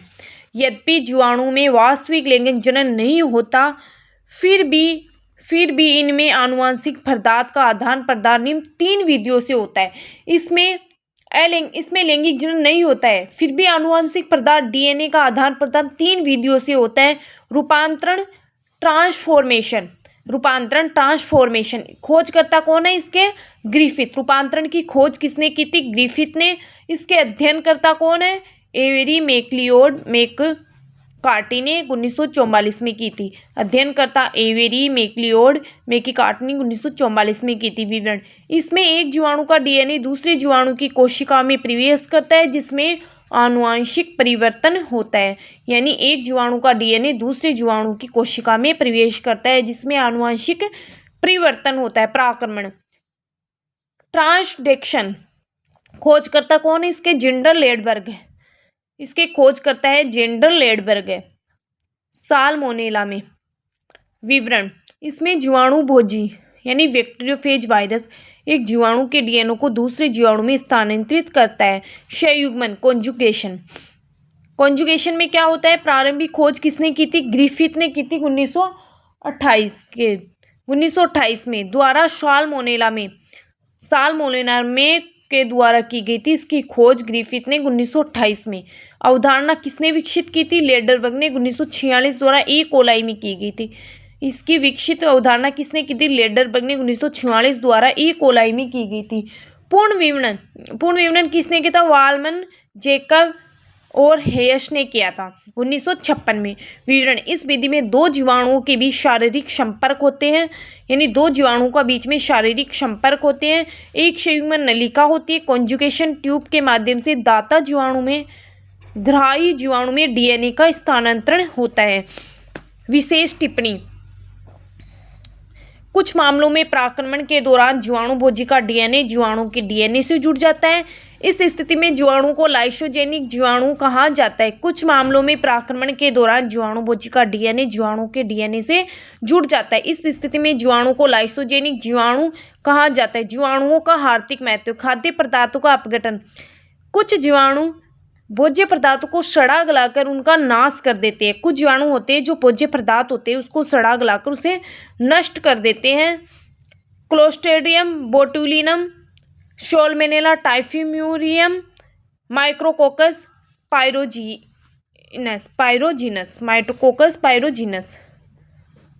विनाइट्रीकरण। विनाइट्रीकरण में क्या होता है, ये जीवाणु मृदा में उपस्थित नाइट्रेट को वायुमंडलीय नाइट्रोजन NO2 या अमोनिया में बदल देते हैं। Bacillus denitrification. थियोबेसिलस और माइक्रोकोकस डीनाइट्रिफिकेशन। नाइट्रीकरण। नाइट्रीकरण में क्या, नाइट्रिफिकेशन में क्या होता है, ये जीवाणु अमोनिया को नाइट्राइड और फिर नाइट्राइड में परिवर्तित करते हैं। ये अमोनिया को नाइट्राइड और फिर नाइट्रेट में परिवर्तित करते हैं। नाइट्रोसोमानस और नाइट्रोबैक्टर। नाइट्रोजन स्थिरीकरण। इस प्रक्रिया वातावरण की नाइट्रोजन को पौधों का उपयोग यौगिक में परिवर्तित करती है। यह प्रक्रिया वातावरण की नाइट्रोजन को पौधों के उपयोग योग्य यौगिकों में परिवर्तित करती है। स्वतंत्र रूप से रहने वाले जीवाणु। स्वतंत्र रूप से कौन से जीवाणु रहते हैं वो देखते हैं अपन। एजिटोबैक्टीरिया वाइविए, क्लोस्ट्रीडियम पास्चुरेनम एवाइविए और क्रोमोटियम रोडोस्पिरियम प्रकाश संश्लेषी। सहजीवी जीवाणु। सहजीवी जीवाणु में क्या होता है, राइजोबियम लेग्यूमिनिसेरम मटर वर्गीय पौधों की मूल गांठों में, एरोराइजोबियम सेसबेनिया रोस्ट्रेटा स्तंभ गांठों में, फ्रेंकिया होता है वो केशुएरिना एलनस रूबस के मूल गांठों में होता है। जेंथोमोनास व माइक्रोबैक्टीरियम होता है वो आर्डिशिया व पेवेटिया की पत्तियों की गांठों में होता है। श्रिका उद्योग। श्रिका यानी विनेगर प्रोडक्शन। एसिटोबैक्टर एसिटिक शर्करा घोल पर कार्य करके सिरका बनाता है। एसिटोबैक्टर एसिटिक शर्करा क्या है, ये घोल पर कार्य करके सिरका बनाती है, एसिटिक एसिड बनाती है। एल्कोहल व एसीटोन उत्पादन। ये क्लास्ट्रिडियम एसिटो ब्यूटिलिकम शर्करा घोल पर क्रिया करके एल्कोहल व एसीटोन का निर्माण करता है। तंबाकू का प्रसंस्करण में बेसिलस मेगाथीरियम व माइकोकोकस तंबाकू की पत्ती के किण्वन द्वारा उनमें सुगंध व स्वाद बढ़ाते हैं। चाय की गुणवत्ता में सुधार। माइक्रोकोकस कैंडिसेंस चाय की पत्तियों का किण्वन करके उनका स्वाद सुधारता है। स्वाद कौन सुधारता है, माइक्रोकोकस कैंडिसेंस चाय की पत्तियों का किण्वन करके उनका स्वाद सुधारते हैं। अब पौधों से रेशे अलग करने में क्लोस्ट्रीडियम ब्यूटायरियम का उपयोग रेशेदार पौधों में रेशे पृथक करने हेतु किया जाता है। जैव प्रौद्योगिकी में उपयोगी जीवाणु। ई कोलाई, ये डीएनए पुनः संयोजन और जीन क्लोनिंग में प्रयोग होता है। एग्रोबैक्टीरियम ट्यूमिफिशियंस, इसका टाइप्लाज्मिड पौधों में जीन स्थानांतरण हेतु महत्वपूर्ण होता है। जीवाणु तथा दुग्ध उत्पादन में। जीवाणु के दुग्ध उत्पादन में कौन कौन से बैक्टीरिया होते हैं, yogurt Lactobacillus bulgaricus plus Streptococcus thermophilus. दही स्ट्रेप्टोकोकस लैक्टोबैसिलस होता है। बटर मिल्क में कौन सा होता है, लैक्टोबैसिलस बल्गोरियस। पनीर में लैक्टोबैसिलस लैक्टिस और स्ट्रेप्टोकोकस सीरेमोरिस। अन्य विटामिन होते हैं B2 राइबोफ्लेविन क्लोस्ट्रीडियम मानव आंत में ई कोलाई में होता है। कुछ महत्वपूर्ण वैक्सीन जो जीवाणु के प्रतिरोध तैयार हेतु किए गए हैं, ये वे है DPT यानी डिप्थीरिया पर्टुसिस और टिटेनस। BCG ट्यूबरकुलोसिस के लिए, DT डिप्थीरिया और टिटेनस के लिए। एल अवस्था भित्ति रहित जीवाणु होता है। एल अवस्था होती है, ये भित्ति रहित जीवाणु होता है जो प्रतिजीवों के प्रति प्रतिरोधी होते हैं। पेनिसिलिन प्रतिजैविकों को हटाते ही ये सामान्य हो जाते हैं। इन्हें लंदन की लिस्टर संस्थान के आधार पर एल अवस्था कहते हैं। इन्हें 1935 में स्ट्रेप्टोबैसिलस मोनिलीफोर्मिस में खोजा गया था। इसकी योजक क्रिया देखते हैं कौन कौन सी है इसकी योजक क्रिया। विषाणु है रेकिटिशिया क्लेमाइडिया, जीवाणु है विषाणु रेकेट्सिया, जीवाणु है कवक एक्टिनोमाइसिटीज स्ट्रेप्टोमाइसिटीज। जीवाणुओं का सबसे अधिक अध्ययन ई कोलाई में किया जाता है, यानी जीवाणुओं का सबसे अधिक अध्ययन किस में किया जाता है? ई कोलाई में जीवाणुओं का अध्ययन किया जाता है। अब इसके रेकेट्सी देखते हैं। रेकेट्सी की खोज किसने की थी? इन्हें सर्वप्रथम रिकेट्स ने 1909 ईस्वी में खोजा था। सर्वप्रथम रिकेट्स को किसने खोजा था? 1909 में रिकेट्स ने खोजा था। इसी के नाम पर इसका नाम रिकेट्सी पड़ा था। ये ग्राम ऋणात्मक अविकल्पी बहुरूपी होते हैं। ये ऋणात्मक अविकल्पी बहुरूपी होते हैं। अंतरकोशिकीय परजीवी होते हैं। संचरण ऑर्थोपोड्स के द्वारा वे जीवाणु व विषाणु के बीच के होते हैं। प्रजनन विखंडन प्राय ये ऑर्थोपोड्स की आंत कोशिकाओं में रहते मानव स्तनधारियों में रोग उत्पन्न करते हैं। साइनोबैक्टीरिया नीलहरी शैवाल। परिचय इसका साइनोबैक्टीरिया नीलहरी शैवाल का परिचय देते हैं। साइनोबैक्टीरिया जिन्हें पहले नीलहरी शैवाल कहा जाता था, आधुनिक नाम साइनोजीवाणु यानी साइनोबैक्टीरिया है, जिसे ICBN international code of botany nomenclature के अनुसार 1978 में अपनाया गया था। ये ग्राम ऋणात्मक प्रोकैरियोट्स होते हैं, अर्थात इसमें सच्चे केंद्रक व केंद्रक झिल्ली का अभाव होता है। कोशिकीय संरचना। कोशिका में केंद्रक झिल्ली रहित क्रोमेटिन पदार्थ पाए जाते हैं। जिस संचित भोजन का रूप साइनोफाइशियन होता है। इस कोशिकीय संरचना का संचित भोजन का रूप साइनोफाइशियन होता है। कोशिका द्रव्य 2 भागों में बांटा गया है। क्रोमोप्लाज्म में बाहरी रंगीन भाग होता है। सेंट्रोप्लाज्म में होता है भीतर का रंगहीन भाग होता है। कोशिका भित्ति 2 परतों वाली होती है। बाहरी परत संवलित कॉन्वोल्यूटेड होती है। भीतरी परत होती है म्यूकोपेप्टाइड व म्यूरोमिक अम्ल से बनी होती है। कोशिका के बाहर श्लेष्मीय आवरण होता है। आकार व संगठन ये विभिन्न रूपों में पाए जाते हैं। एक कोशिकीय जैसे क्रोकोकस, क्लोनीय होते हैं जैसे ग्लियोकेप्सा, तंतुमय होते हैं जैसे ओसिलेटेरिया कोलोनिया तथा ट्राइकोम जिलेटिन की परत से ढके होते हैं। इन्हें कशाभिकाएँ नहीं होती है, फिर भी ये विषर्पी एवं दोलन गति कर सकते हैं। वर्णक व प्रकाश संश्लेषण। मुख्य वर्णक पर्णहरित ए होता है। फाइकोसाइनिन नीला होता है। फाइकोइरिथिन लाल होता है। वर्णक कोशिका द्रव्य में परिधीय भाग स्थित होते हैं। इसमें गैस रिक्तिकाएँ भी पाई जाती है जो इन्हें उत्प्लावकता प्रदान करती है। आपतित प्रकाश का अनुसरण रंग बदलने की प्रवृत्ति को गेडुकोव प्रभाव कहते हैं। क्या कहते हैं? गेडुकोव प्रभाव कहते हैं। नाभिकीय क्षेत्र। सेंट्रोप्लाज्म में DNA व RNA होता है। सेंट्रोप्लाज्म में क्या होता है? DNA व RNA होता है। सेंट्रोप्लाज्म में DNA RNA होता है। केंद्रक झिल्ली हिस्टोन प्रोटीन गुणसूत्र व केंद्रिका का अभाव होता है।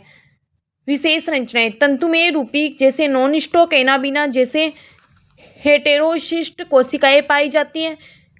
ओसिलेटेरियोसिस को छोड़कर हेटेरोसिस्ट में प्रकाश संश्लेषण तंत्र सेकिन अनुपस्थित होता है, जिसे वायुमंडलीय एंटो स्थिरीकरण कर पाते हैं।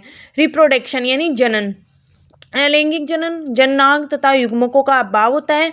केवल कायिक तथा अलैंगिक विधियों से जनन होता है। किसमें जनन होता है? इसमें वेजिटेटिव यानी कायिक और एसेक्सुअल यानी अलैंगिक विधियों के द्वारा जनन होता है। कायिक जनन में क्या होता है? यानी वेजिटेटिव जनन।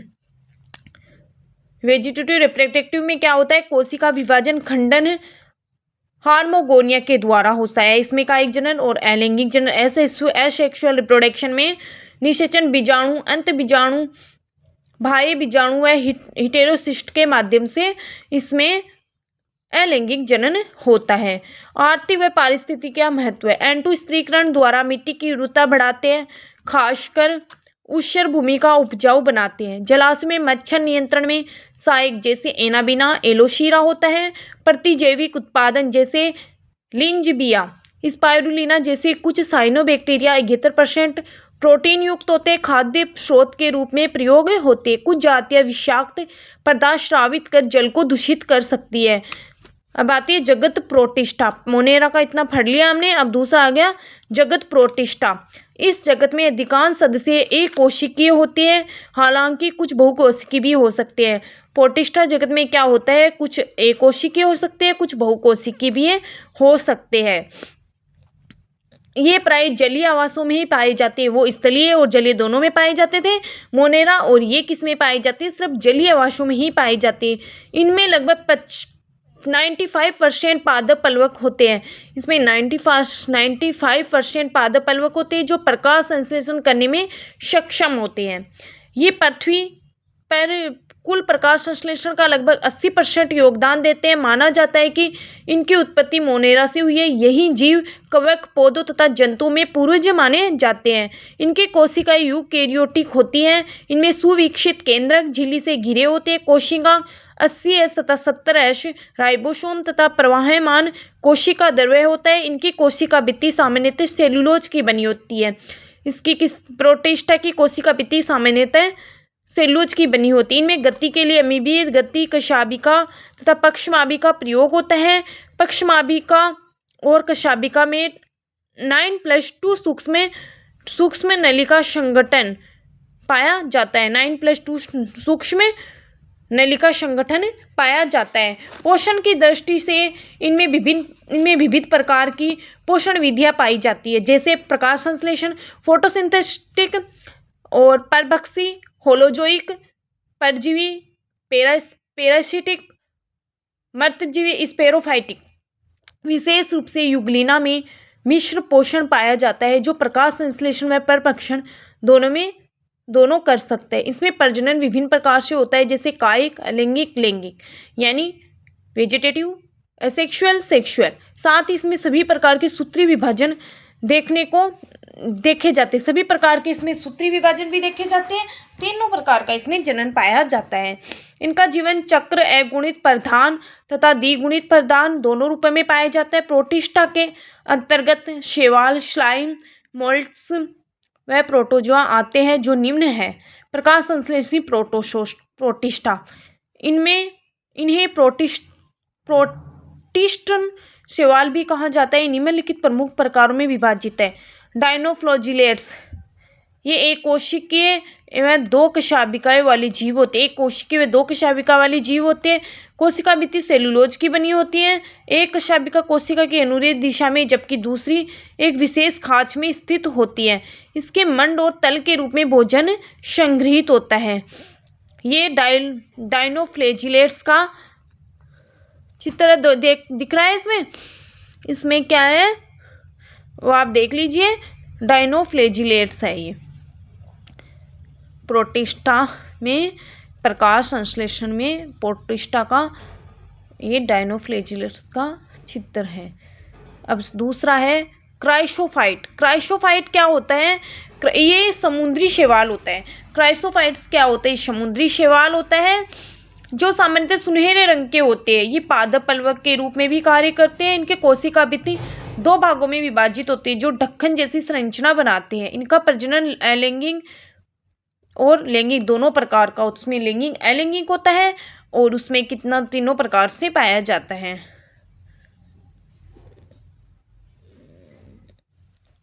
डायटम्स, मृत डायटम्स के जमाव में डायएटमी मिट्टी बनती है जिसका औद्योगिक महत्व है। डायएटम्स के जमाव से डायएटमी मिट्टी बनती है जिसका आर्थिक महत्व है। ये डायटम्स स्वतंत्र रूप यह है डायटम्स।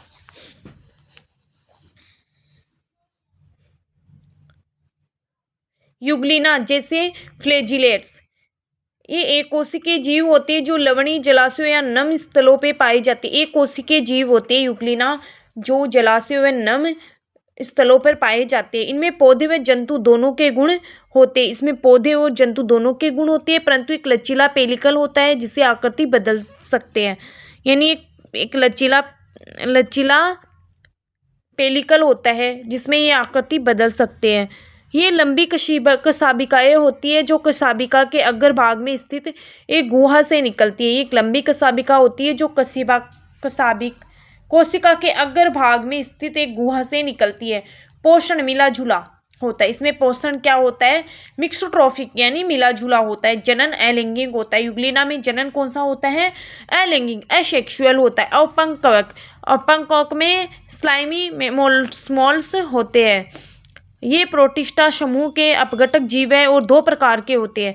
अकोशिकीय स्लाइम मोल्ड्स जैसे प्यूशेरियम, ये बहुकेंद्रीय व भित्तिहीन जीव होते हैं। इनकी कोशिकाएं मिलकर एक प्लाज्मोडियम बनाती है जो गति करके भोजन जैसे जीवाणुओं का भक्षण करती है। गति करके भोजन जैसे जीवाणुओं का क्या करती है? भक्षण करती है। कोशिकीय स्लाइम मोल्ड्स जैसे डिक्टियोस्टेलियम, इनकी कोशिकाएं एक साथ मिलकर कृत्रिम प्लाज्मोडियम बनाती है जो जीव द्रव्य के खंडों की भांति व्यवस्थित होता है। प्रोटीजोएन प्रोटिस्टा। होनोब्रग के अनुसार इन्हें 4 प्रमुख भागों में विभाजित किया है। मेस्टिगोफोरा फ्लैजिलेटा गति के लिए कशाभिकाओं का उपयोग करते हैं। शरीर पर एक लचीली झिल्ली पेलिकल होती है। कई सस्य हरित लवक होते हैं युक्त होते हैं। पादप संपोषण करते हैं। कुछ मुक्त जीवी एवं कुछ परजीवी होते हैं। उदाहरण युग्लिना, लिशमानिया, ट्रिपोनोसोमा, राइजोपोडा या शार्कोडीना। गति के लिए पादाप का प्रयोग करते हैं, यानी पादाप का प्रयोग प्यूशोडोपोडिया का प्रयोग होता है। शरीर नगन या कभी कभी कवच युक्त होता है। पोषण जंतुवत होता है। उदाहरण अमीबा और एंटमीबा होती है। स्पाइरोजोआ में अंतः परजीवी होते हैं। इनमें कोई गति उपांग नहीं होता। संकुचनशील रिक्तिकाएं अनुपस्थित होती हैं। जनन जीवाणुओं द्वारा होता है। उदाहरण प्लाज्मोडियम मोनोसिस्टिस होते हैं। सीलियाफोरा गति के लिए पक्षमाप का प्रयोग करते हैं। इनकी कोशिकाओं में 2 प्रकार के केंद्रक होते हैं, गुरु केंद्रक और लघु केंद्रक। इसके कितने प्रकार के होते हैं? 2 प्रकार के होते हैं, गुरु केंद्रक और लघु केंद्रक। लैंगिक जनन संयुग्मन तथा अलैंगिक जनन द्विविखंडन यानी बाइनरी फिजन द्वारा होता है। एग्जाम्पल के लिए पैरामीशियम पोडोफायरा होता है। प्रोटिस्टा द्वारा जनित रोग, प्रोटिस्टा के द्वारा होने वाले रोग देखते हैं। कुछ प्रोटिस्टा बीमारियां निम्न है। कुछ प्रोटिस्टा बीमारियां क्या होती है? निम्न होती है। कुछ प्रोटिस्टा बीमारियां निम्न है।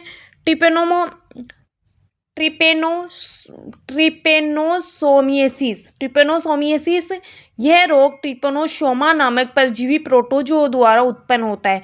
किसके द्वारा होता है? ट्रिपेनोसोमा नामक परजीवी प्रोटोजोआ के द्वारा। परजीवी सामान्यतः कशेरुकी परपोषी के व्यक्त रक्त में और होता है। ये परजीवी सामान्यतः कशेरुकी परपोषी के रक्त में और अकशेरुकी परपोषी की आहानाल में पाए जाते हैं। अफ्रीकी ट्रिपेनोसोमियासिस निद्रा रोग। ट्रिपेनोसोमियासिस में कौन कौन से रोग होते हैं? ये निम्न है।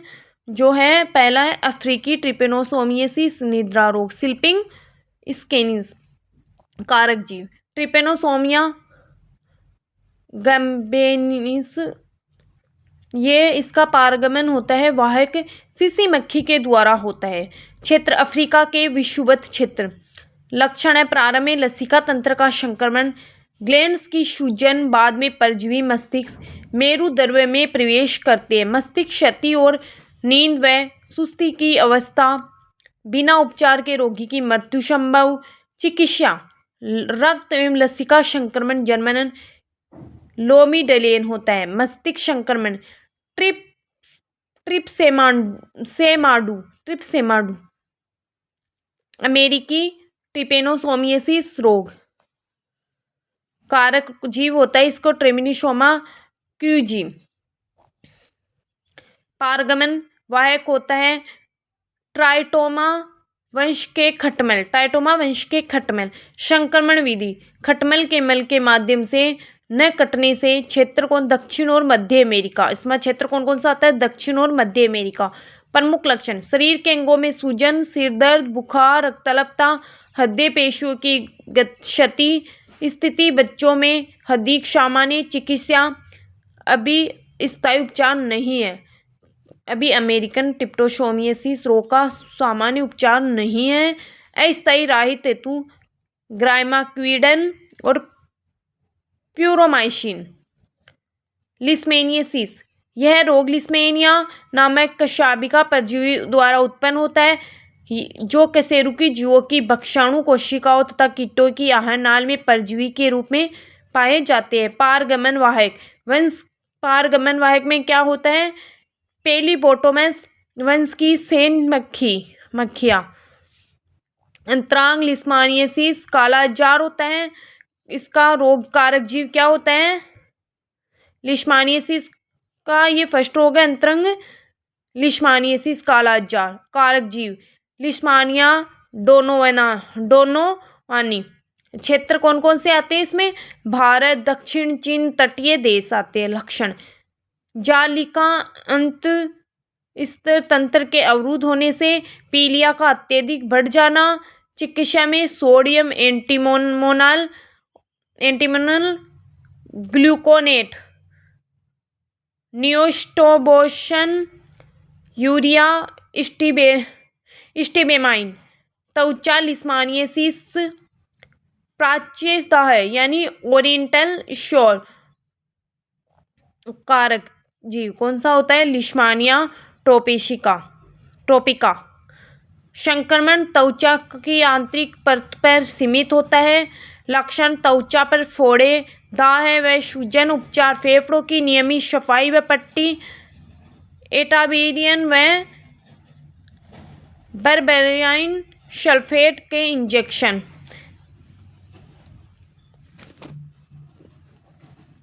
एस्पोडिया में क्या होता है, इसका रोग जीवक क्या होता है, लिस्मानिया ब्रेसिलियनसिस।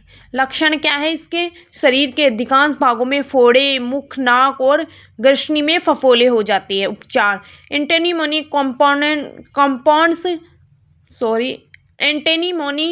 कंपाउंड्स के इंजेक्शन प्रभावकारी होते हैं। नोट, लिस्मानिया और ट्रिप्टोसोमा दोनों रोगजनक परजीवी है जो गंभीर स्वास्थ्य समस्या उत्पन्न कर सकते हैं। इनका पारगमन कीट वाहकों द्वारा होता है। उचित निदान, समय पर उपचार व कीट नियंत्रण में इनके बचाव किया जा सकता है। अब देखते हैं जगत फंजाई। मोनेरा देख लिया, प्रोटिस्टा देख लिया, अब आ गया जगत फंजाई। कवक एक परिचय, फंजाई का परिचय देखते हैं। फंगस शब्द की उत्पत्ति लैटिन भाषा से हुई है जिसका अर्थ मशरूम होता है। यानी फंगस होता है, इसकी शब्द की उत्पत्ति हुई है वो लैटिन भाषा से हुई है जिसका अर्थ क्या होता है, मशरूम होता है। ये पर्णहरित रहित बहुकोशिकीय बीजाणु उत्पन्न करने वाले यूकेरियोटिक अपघटक जीव होते हैं। ये क्या होते हैं, पर्णहरित रहित होते हैं। ये पर्णहरित रहित होते हैं, बहुकोशिकीय होते हैं, बीजाणु उत्पन्न करने वाले यूकेरियोटिक अपघटक जीव होते हैं। कवक की मुख्य प्रमुख विशेषताएं, सर्वव्यापकता, उबिक्विटी क्या होता है, इसमें सर्वव्यापकता होती है। कवक जल, थल, वायु, मृत, सड़े गले जैव पदार्थों पर पाए जाते हैं। ये मनुष्य, पशुओं, पौधों को संक्रमित भी कर सकते हैं। कवक हर जगह पाए जाते हैं, सड़े गले पदार्थों में, मृत में, वायु में, जल में, थल में पाए जाते हैं जो मनुष्य व पशुओं को, पौधों को संक्रमित भी करते हैं। जो हमें मनुष्य, पौधों को क्या होते हैं, पशुओं को, जानवरों को क्या करते हैं, ये रोग से संक्रमित कर सकते हैं। शरीर संरचना, अब शरीर संरचना क्या होती है, इसकी बॉडी स्ट्रक्चर कवक की, किसकी, कवक यानी फंजाई की बॉडी स्ट्रक्चर देखते हैं। कवक की शरीर शाखी तंतुयुक्त यानी तंतुयुक्त होता है। शरीर का जो कवकों का शरीर होता है वो शाकित होता है, तंतुयुक्त होता है। ये तंतु मिलकर एक कवक जाल बनाते हैं। तंतु मिलकर क्या बनाते हैं? कवक जाल बनाते हैं, जो दो प्रकार का होता है। तंतु मिलकर कवक जाल बनाते हैं जो दो प्रकार का होता है, अंतकोशिकीय और अंतरकोशिकीय। अंतःकोशिकीय और अंतरकोशिकीय कवक तंतु। कवक तंतु क्या होते हैं? भिन्न भिन्न वर्गों में विभिन्न प्रकार के होते हैं। कवक तंतु होते हैं विभिन्न वर्गों में भिन्न भिन्न यानी अलग अलग प्रकार के होते हैं। फाइकोमाइसिटीज क्या होते हैं? इसमें फाइकोमाइसिटीज में तंतु होते हैं वह संकोशिक होते हैं। फाइकोमाइसिटीज में जो तंतु होते हैं वो संकोशिक होते हैं। इसको माइसिटीज, मिसेडियोमाइसिटीज व ड्यूटेरोमाइसिटीज में तंतु पट्टयुक्त व एक व द्वि या बहुकेंद्रीय हो सकते हैं। कोशिका भित्ति। कवकों की कोशिका भित्ति काइटिन या कवक सेल्यूलोज या दोनों से बनी होती है। ये काइटिन प्राणियों की काइटिन से बनी होती है। इसे कवक काइटिन कहा जाता है। इसे क्या कहा जाता है? कवक काइटिन कहा जाता है। कोशिका जीवद्रव्य यानी सेल प्रोटोप्लाज्म।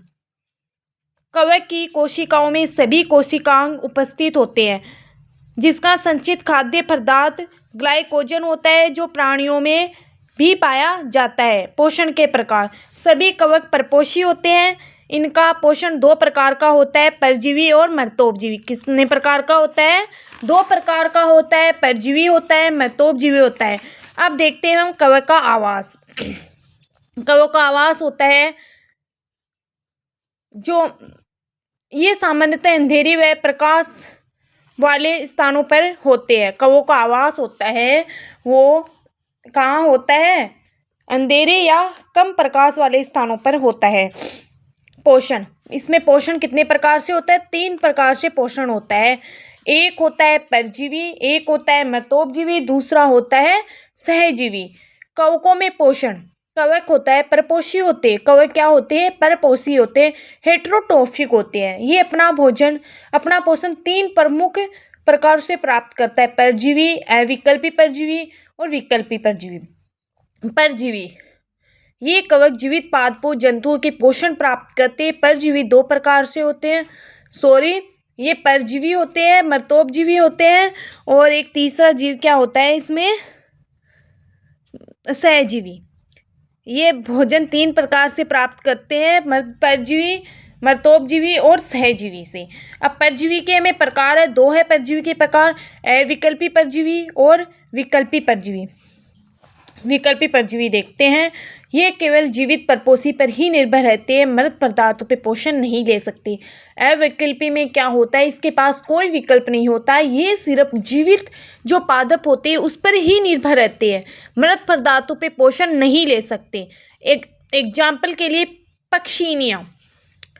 पक्षिणियाँ। अब दूसरा होता है विकल्पी परजीवी। ये सामान्यतः मृतोपजीवी होते हैं परंतु आवश्यकता अनुसार जीवित परपोषी से भी पोषण ले सकते हैं। ये इसके पास विकल्प यानी विकल्पी परजीवी यानी इसके पास विकल्प है। ये मृतोपजीवी है तो ये आवश्यकता अनुसार जीवित परपोषी से भी अपना पोषण ले सकते हैं। एग्जाम्पल के लिए पाइथियम और फ्यूजेरियम। एग्जाम्पल क्या होता है? पाइथीरियम, फ्यूजेरियम। मृतोपजीवी में क्या होता है? वे कवक मृत जीवों या सड़े गले कार्बनिक पदार्थों से पोषण प्राप्त करते हैं। ये कवक क्या होते हैं? मृतजीवी या सड़े गले कार्बनिक पदार्थ से पोषण प्राप्त करते हैं। ये भी 2 प्रकार के होते हैं, अविकल्पी, विकल्पी। अविकल्पी मृतोपजीवी क्या होते हैं? ये केवल मृत कार्बनिक पदार्थों पे ही जीवित रह सकते हैं, इसके पास कोई विकल्प नहीं होता, तो ये मृतजीवी से ही पोषण प्राप्त करते हैं। विकल्पी ये परजीवी होते हैं, सामान्यतः परजीवी होते हैं परंतु आवश्यकता पड़ने पर ये मृत कार्बनिक पदार्थों से भी पोषण ले सकते हैं। एग्जाम्पल के लिए एस्टिगो और स्पेशिलोथिका। एस्टिलेगो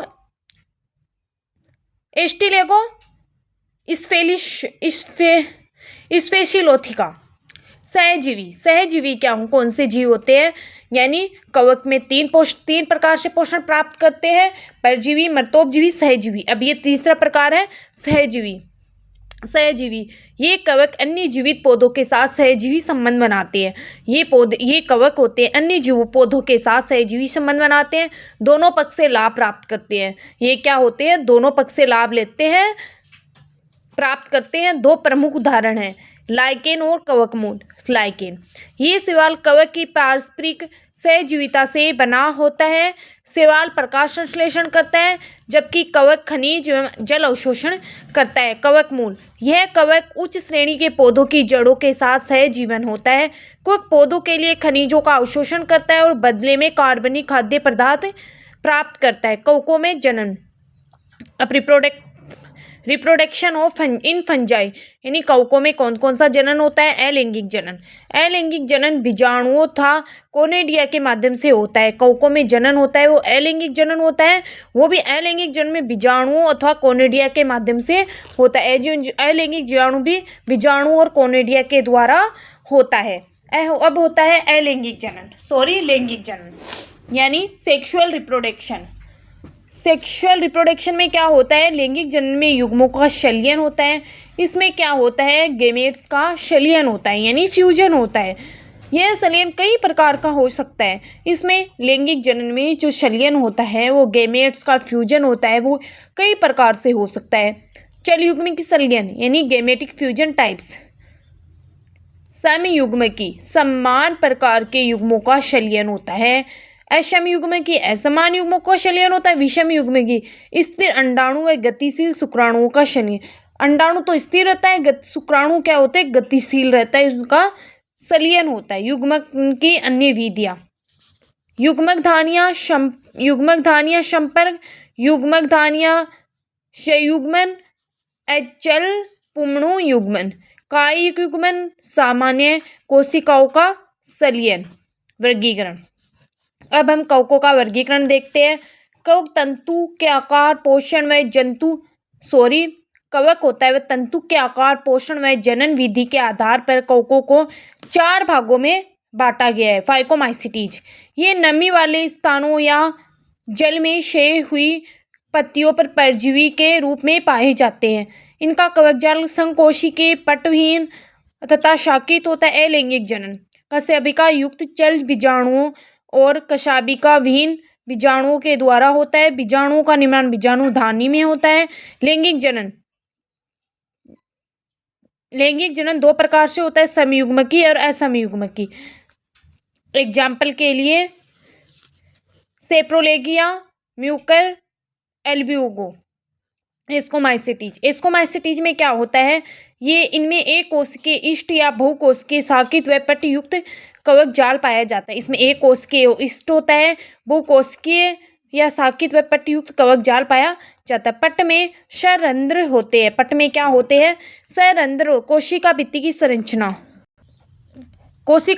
संरचना ये एक कोशिकीय जातियों में कोशिका भित्ति ग्लूकेन्स व मेनेन्स से बनी होती है। कोशिका भित्ति की संरचना होती है वो एक कोशिकीय जातियों में कोशिका भित्ति ग्लूकेन्स व मेनेन्स से बनी होती है। पट्टयुक्त जातियों में कोशिका भित्ति काइटिन व ग्लूकोन से बनी होती है। अलैंगिक जनन अनेक प्रकार के अचल बीजाणुओं द्वारा होता है। अलैंगिक जनन होता है वह अचल बीजाणुओं द्वारा होता है जो कि आइडिया, क्लेमाइडो बीजाणु कोनिडिया के द्वारा होता है।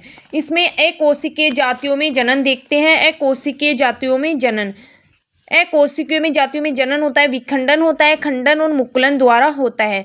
लैंगिक जनन जातियां समजालिक व विषमजालिक होती है। जातियां क्या होती है? समजालिक और विषमजालिक होती है। नर और मादा को और प्रभेद से दर्शाया जाता है। इसमें नर व मादा को प्रभेद से दर्शाया जाता है। लैंगिक जनन के प्रकार युग्मक धानियां संयुग्मन, युग्मक धानियां संपर्क, पाय युग्मन, अचल पुमणु युग्मन, फलन पिंड एस्कोकार्प नामक जननांग बनता है। इसके प्रकार एपोथीशियम, पेरीथीशियम, क्लिस्टोथीशियम। इसमें बीजाणुधारी संरचना एस्कस बनती है। एस्कस में असूत्री विभाजन द्वारा 8 एस्को बीजाणु बनते हैं। कुछ में 4 बनते हैं और इसमें असूत्री विभाजन के द्वारा 8 एस्को बीजाणु बनते हैं। ये बीजाणु पुनः कायिक संरचना का निर्माण करते हैं। उदाहरण इष्ट, पेनिसिलियम, एस्परजिलस। इसके एग्जाम्पल क्या है? इष्ट, पेनिसिलियम, एस्परजिलस। बेसिडियोमाइसिटीज में क्या अधिकांश कवक स्थलीय होते हैं। इनका कवक जाल शाखित व पट्टयुक्त होता है। इनका कवक जाल क्या होता है? शाखित भी होता है और पट्टयुक्त होता है। कायिक जनन ये इसमें खंडन और मुकुलन के द्वारा होता है। इसमें कायिक बेसिडियोमाइसिटीज में कायिक जनन होता है, वह खंडन व मुकुलन के द्वारा होता है। अलैंगिक जनन एसेक्सुअल रिप्रोडक्शन में आइडिया, कोनिडिया, क्लेमाइडो बीजाणुओं के द्वारा होता है। लैंगिक जनन स्पष्ट जननांग नहीं पाए जाते। दो भिन्न प्रभेदों पॉजिटिव और नेगेटिव केंद्रों के संयुग्मन से होता है। प्रक्रिया में द्विकेंद्रीय कोशिका का निर्माण निम्नलिखित विधियों से होता है। HL पुंमणु युग्मन, कायिक युग्मन, बुलर प्रक्रिया, क्लेम्प बंधन, सलियन विशेडियम कोशिका में होता है जिसमें द्विगुणित युग्मनज केंद्रक बनता है। अधसूत्रण में 4 अगुणित विशेडियो बीजाणु बनते हैं। फलन पिंड को बेसिडियो कार्प कहते हैं। एग्जाम्पल के लिए एग्रिकस, लाइकोपेरेडोन, पोलीपोरस, पिक्सीनिया। खाने योग्य मशरूम, खाने योग्य मशरूम को देखते हैं। एग्रिकस, कैम्पेस्ट्रियस, वोल्वेरिलिया, वोल्वेशिया, लेंटिनस, एडिरोडेस और अर्मिलेरिया मेलेरिया। विषैले मशरूम कौन कौन से होते हैं?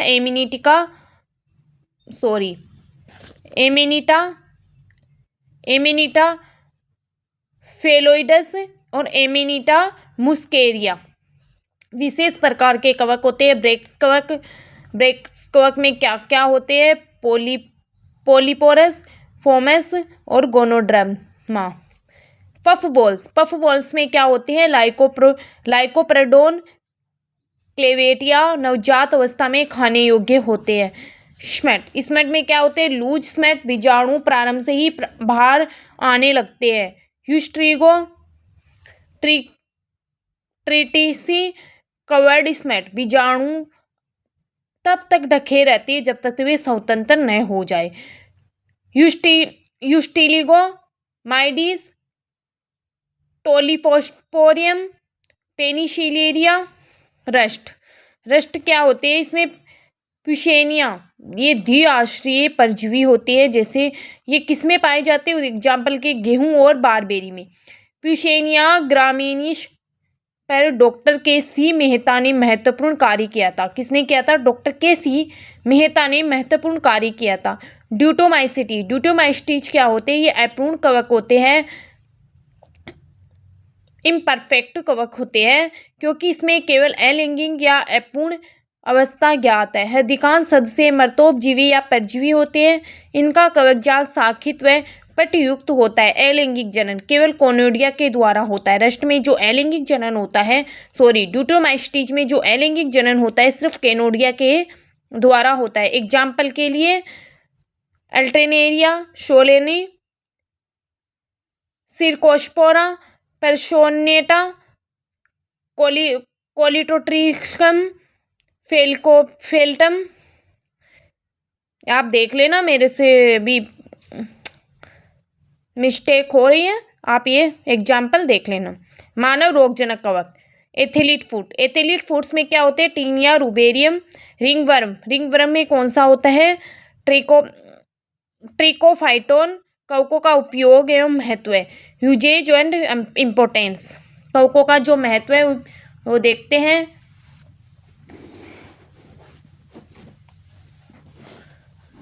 एग्रिकस, मार्केला, ईस्ट मानिटा आदि कवक भोजन के रूप में प्रयुक्त होते हैं। केल्विसेप्स परप्यूरिया, इससे अर्गोट प्राप्त होता है। इससे क्या होता है? अर्गोट प्राप्त होता है। विटामिन्स के कुछ स्रोत देखते हैं हम। विटामिन्स के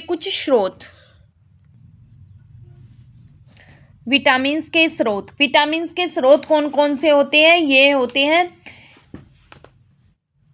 स्केरोमाइसीज, सिरवैसिया विटामिन बी का स्रोत होता है। इरिमोथेसियम एस्पिया, ये विटामिन B12 का स्रोत होता है। रोडोटोरिला ग्रासिलिस, ये विटामिन ए का स्रोत होता है मदिरा निर्माण में। एस्परजिलस ओरिजा होते हैं, यह चावल के किण्वन में वाइन बनाता है। स्क्लेरोमाइसिटीज सिरवैसिज, ये बियर तैयार करता है मृदा संरक्षण में। एस्परजिलस पेनिसिलियम क्लेडोस्पेरियम मृदा के कणों को बांधने में सहायक होता है। पनीर निर्माण में पेनिसिलियम सीरीबेटरी और पेनिसिलियम रोक्यूफोरिटी पनीर निर्माण में प्रयुक्त होता है। कार्बनिक अम्ल उत्पादन में क्या होता है? कार्बनिक अम्लों का निर्माण में सहायक होता है। कार्बनिक अम्लों के निर्माण में सहायक होता है। आनुवांशिक अनुसंधान में न्यूरोस्पोरा आनुवांशिक अनुसंधान में उपयोगी होता है। न्यूरोस्पोरा होता है वो आनुवांशिक अनुसंधान में उपयोगी होता है। प्रतिजैविक निर्माण में अलेक्जेंडर फ्लेमिंग ने 1929 में पेनिसिलियम नोटेटम से पहला प्रतिजैविक पेनिसिलियम तैयार किया था। खनिज तत्वों की पहचान में एस्परजिलस नाइजर खनिज तत्वों की पहचान में सहायक है। एलएसडी और रोग संबंधी उपयोग ये होता है। केल्वीशेप्स प्यूरपुरिया से इरोगोट डिजीज उत्पन्न होती है। इससे एलएसडी समूह पदार्थ प्राप्त होता है। अतिरिक्त जानकारी E.J. बटर को भारतीय कवक विज्ञान के जनक कहा जाता है। भारतीय कवक विज्ञान के जनक किसे कहा जाता है? E.J. बटर को। कवक मूल देखते हैं। कवक उच्च पौधों की जड़ों के बीच सहजीवी संबंध होता है। कवक और उच्च पौधों के बीच जड़ों की सतह कवक और उच्च पौधों की जड़ों के बीच सहजीवी संबंध होता है। कवक तंतु जड़ों के चारों ओर गुच्छों का निर्माण कर मूल रोम की भांति कार्य करते हैं। यदि कवक तंतु केवल एक जड़ की सतह कोशिका तक सीमित हो तो इसे बाह्य कवक मूल कहते हैं। यदि कवक तंतु अंदर की कोशिकाओं के प्रवेश कर जाए तो उसे आंतरिक कवक मूल कहते हैं। देखो ये कवक मूल है ना। अब देखते हैं कवक पौधों की जड़ों से भोजन प्राप्त करता है। कवक क्या होती है? पौधों की जड़ों से भोजन प्राप्त करती है। पौधे कवक की सहायता से जल व खनिजों का अवशोषण करते हैं। पौधे क्या होते हैं? ये कवक की सहायता से जल व खनिजों का अवशोषण करते हैं। एग्जाम्पल के लिए आर्किड्स में क्या होता है? बीजों के अंकुरण कवक मूल सहवास पर निर्भर करते हैं। लाइकोपोडियम पाइनस केलुना वेलगोरिस कवक में कवक मूल पाए जाते हैं। अन्य एग्जाम्पल देख लेना। लाइकेन से क्या बनते हैं? शैवाल। लाइकेन किस से मिलकर बने होते हैं? शैवाल प्लस कवक के सहजीवी क्षारएच से बने होते हैं। शैवाल घटक कवकीय घटक होता है। ये मायोकोबायोन्ट होते हैं। शैवालांश प्रकाश संश्लेषी द्वारा भोजन बनाता है। कवकांश होता है जल और खनिजों का अवशोषण करता है। रूपात्मक प्रकार प्रपट्टी में ये पतली परत जैसी होती है। प्रपट्टी में है पतली, इसकी प्रपट्टी में क्या कैसी होती है? पतली व परत जैसी होती है।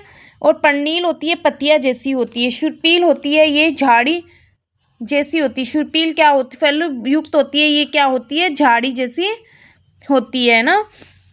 अब इसके ये देख लो, ये चित्र है। डिफरेंट प्रकार के लाइकेन्स होते हैं। ये पेस्ट है, ये लिप्रोसी होते हैं। दूसरा क्रिस्टोस होते हैं। तीसरा होता है ये फोलिश एंड चौथा होती है फ्रुक्टोज होती है। जनन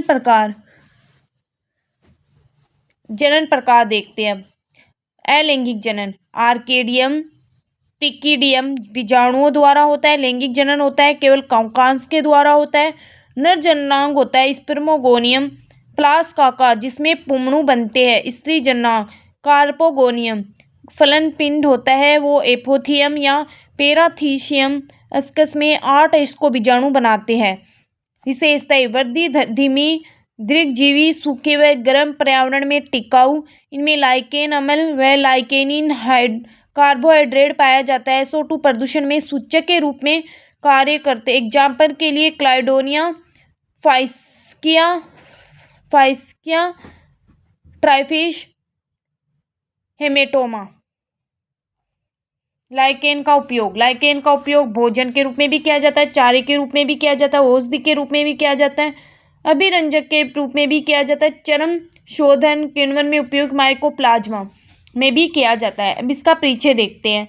खोज किसने की थी लाइकेन की? नोकार्ड व रोक्स ने 1898 ईस्वी में द्वारा की गई थी।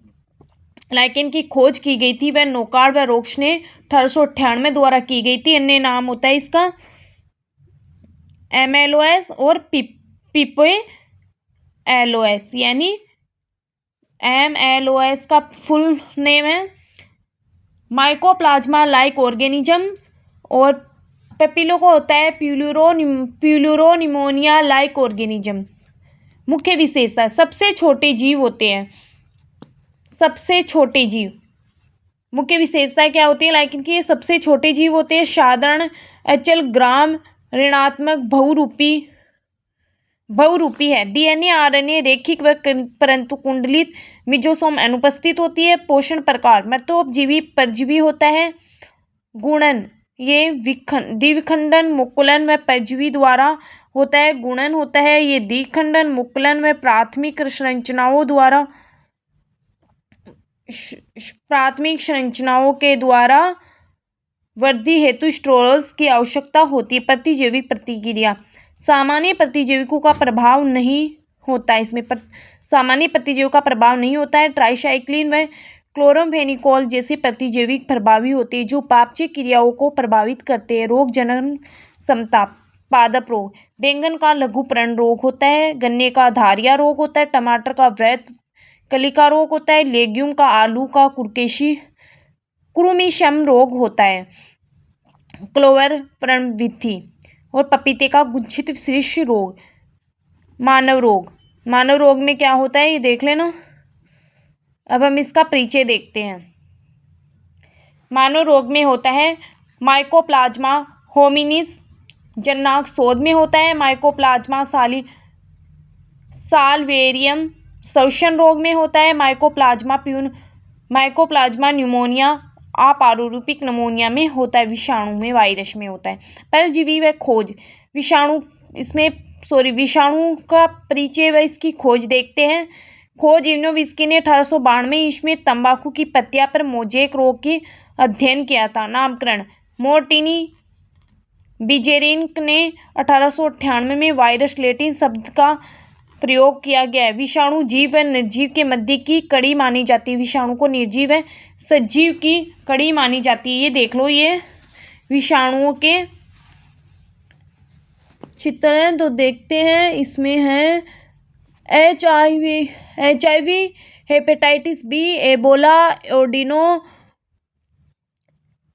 पेपिलोमा, रोटा, पेरिशर्म रोग, रेबीज होता है। संरचना एवं विशेषताएं, अविकल्पी अंतरकोशिकीय परजीवी होते हैं।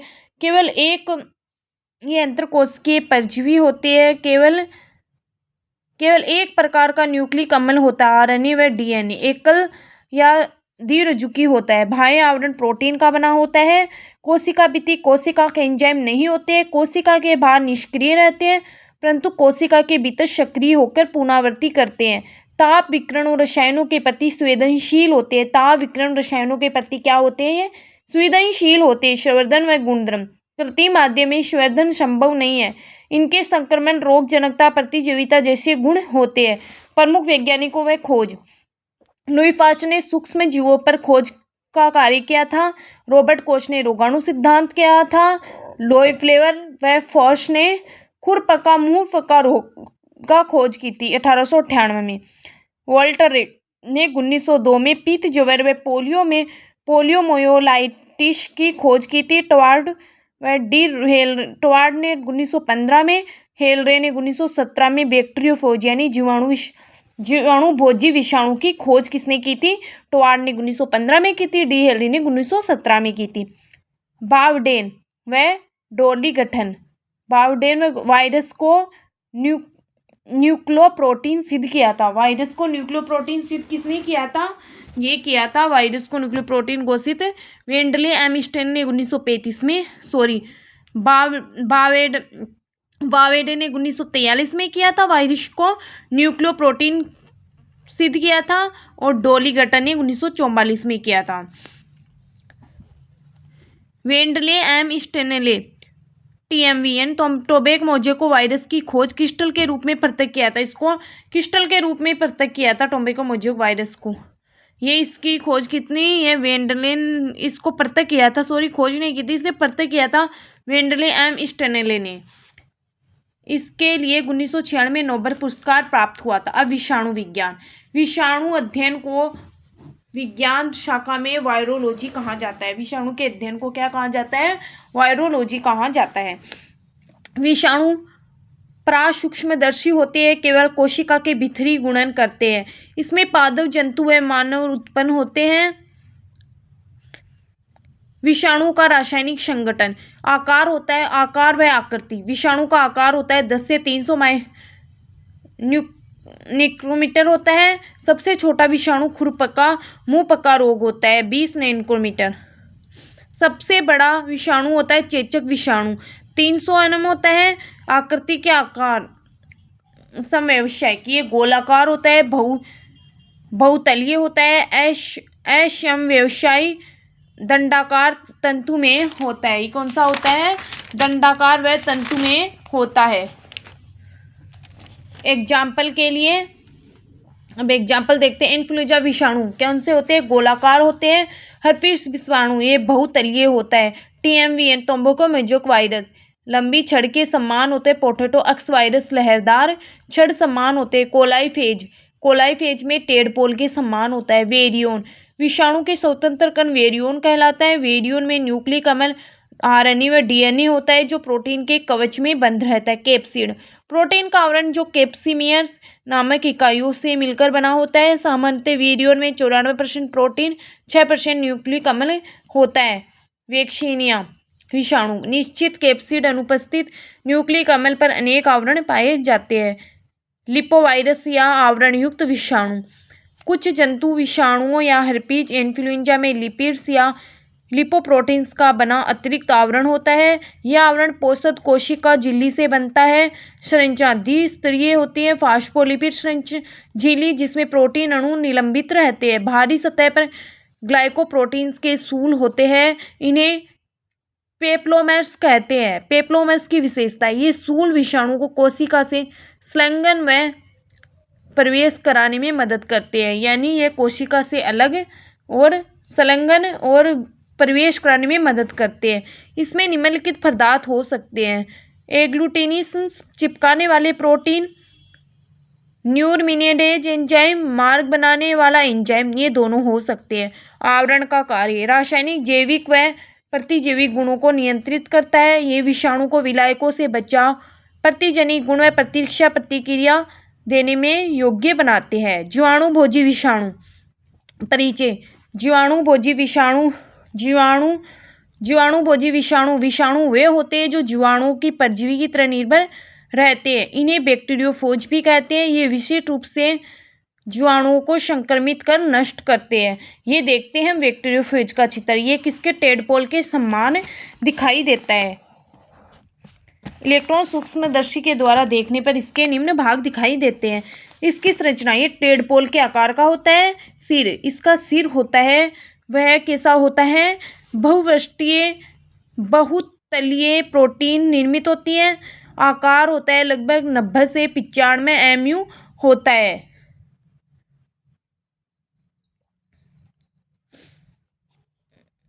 सिर में 500 mu लंबा धोरा DNA तंतु मौजूद होता है। गिरवा, इसकी नेक ऐसी होती है, सिर व पूंछ के बीच स्थित होती है। गिरवा में कॉलर नामक संकीर्ण पट्टी होती है। पूंछ, टेल बेलनाकार लगभग 100 mu लंबी होती है। पूंछ के सिरे पर अंतस्थ प्लेट होती है, इससे जुड़े होती है, यानी इसकी पूंछ 100 माइक्रो लंबी होती है, इससे जुड़ी होती है। ये सिर पर अंतस्थ प्लेट होती है जिससे जुड़ी होती है। 6 पृष्ठ तंतु लगभग 130 माइक्रोन लंबे होते हैं। 6 खुट्टी जैसे प्रबंध होते हैं। इसमें पेग लाइक स्पाइकल्स पाए जाते हैं जो खुट्टी जैसे प्रबंध होते हैं। प्रमुख विशेषताएं, विषाणुओं की यह श्रेणी संरचनात्मक रूप से अधिक जटिल होती है। ये विषाणु की जो ये संरचना होती है वो बहुत ही जटिल होती है। ये जीवाणु की कोशिका भित्ति में छेद कर अपना DNA उसमें स्थानांतरित करता है। शोध एवं उत्पन्न, जीवाणु भोजी विषाणुओं पर अध्ययन मुख्यतः एस्केरिचिया कोलाई ई कोलाई जैसे जीवाणुओं पर आधारित होती है। सर्वाधिक अध्ययन T4 फेज पर किया गया है, यानी T4 बैक्टीरियोफेज पर सर्वाधिक अध्ययन इसमें किया गया। उपयोगिता, जैव प्रौद्योगिकी में इनका प्रयोग आनुवांशिक अध्ययन हेतु किया जाता है। एंटीबायोटिक प्रतिरोधी जीवाणु का नियंत्रण हेतु वैकल्पिक उपाय के रूप में इसका अध्ययन हो रहा है। वायरोलॉइड की खोजकर्ता कौन था? टीओडाइनर ने 1971 में वायरोइड्स की खोज की थी। पहचान, आलू के एक रोग में इनका पता लगाया गया था। आलू में इसके रोग का एक पता लगाया गया था। प्रकृति, वायरस में छोटे कण होते हैं, ये कण वायरस में ये छोटे कण होते हैं, ये कण आरएनए के स्वतंत्र छोटे वर्ताकार एक सूत्री अणु होते हैं। इन आरएनए अणुओं में लगभग 300 न्यूक्लियोटाइड्स मोनोमर होते हैं। स्थानीय कंद की कोशिकाओं में पाए जाते हैं। गुणधर्म, वायरस की समान नहीं होते क्योंकि इनमें प्रोटीन कोट नहीं होता, ये केवल आरएनए होता है, डीएनए या कैस्पिड मौजूद नहीं होता। संक्रमण विधि,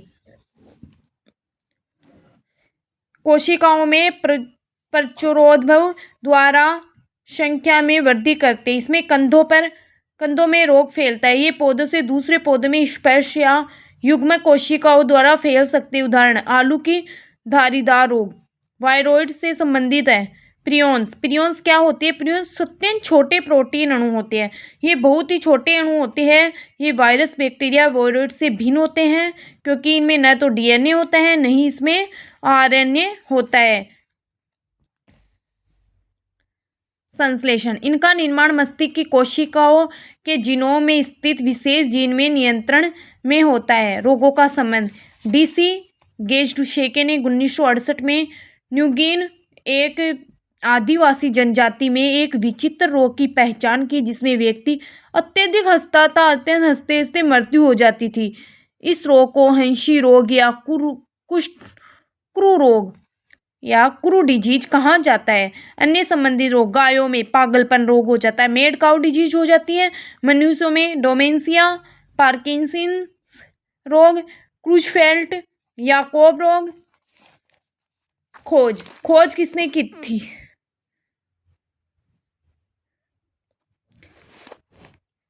टी टेल्पर, डी होग तथा एम क्लार्क ने प्रियॉन्स की खोज की थी। टी हेल्पर व डी होग तथा एम क्लार्क ने प्रियॉन्स की खोज की थी। बाद में स्टेनले बी प्यूशिनर ने प्रमाणित किया है कि प्रियॉन्स वास्तव में संक्रामक प्रोटीन अणु है। इन्हें नोबेल पुरस्कार भी प्राप्त हुआ है। प्रियॉन्स कोई विशेषता है, प्रियॉन्स न्यूक्लिक अम्ल नहीं रखते। प्रियॉन्स में कोई न्यूक्लिक अम्ल नहीं है या ये कोई न्यूक्लिक अम्ल नहीं रखते। इसे संक्रमण फैलाने में सक्षम प्रोटीन होते हैं। ये संक्रमण फैलाने में सक्षम प्रोटीन होते हैं जो मस्तिष्क की कोशिकाओं को क्षति पहुंचाते हैं। इसके साथ ही आज हमारा जीवों के वर्गीकरण का चैप्टर फिनिश होता है और हम इसके कुछ एमसीक्यू देखते हैं। जीवों की समानता और असमानताओं के आधार पर उचित स्थान पर रखना क्या कहलाता है? वो कहलाता है वर्गीकरण।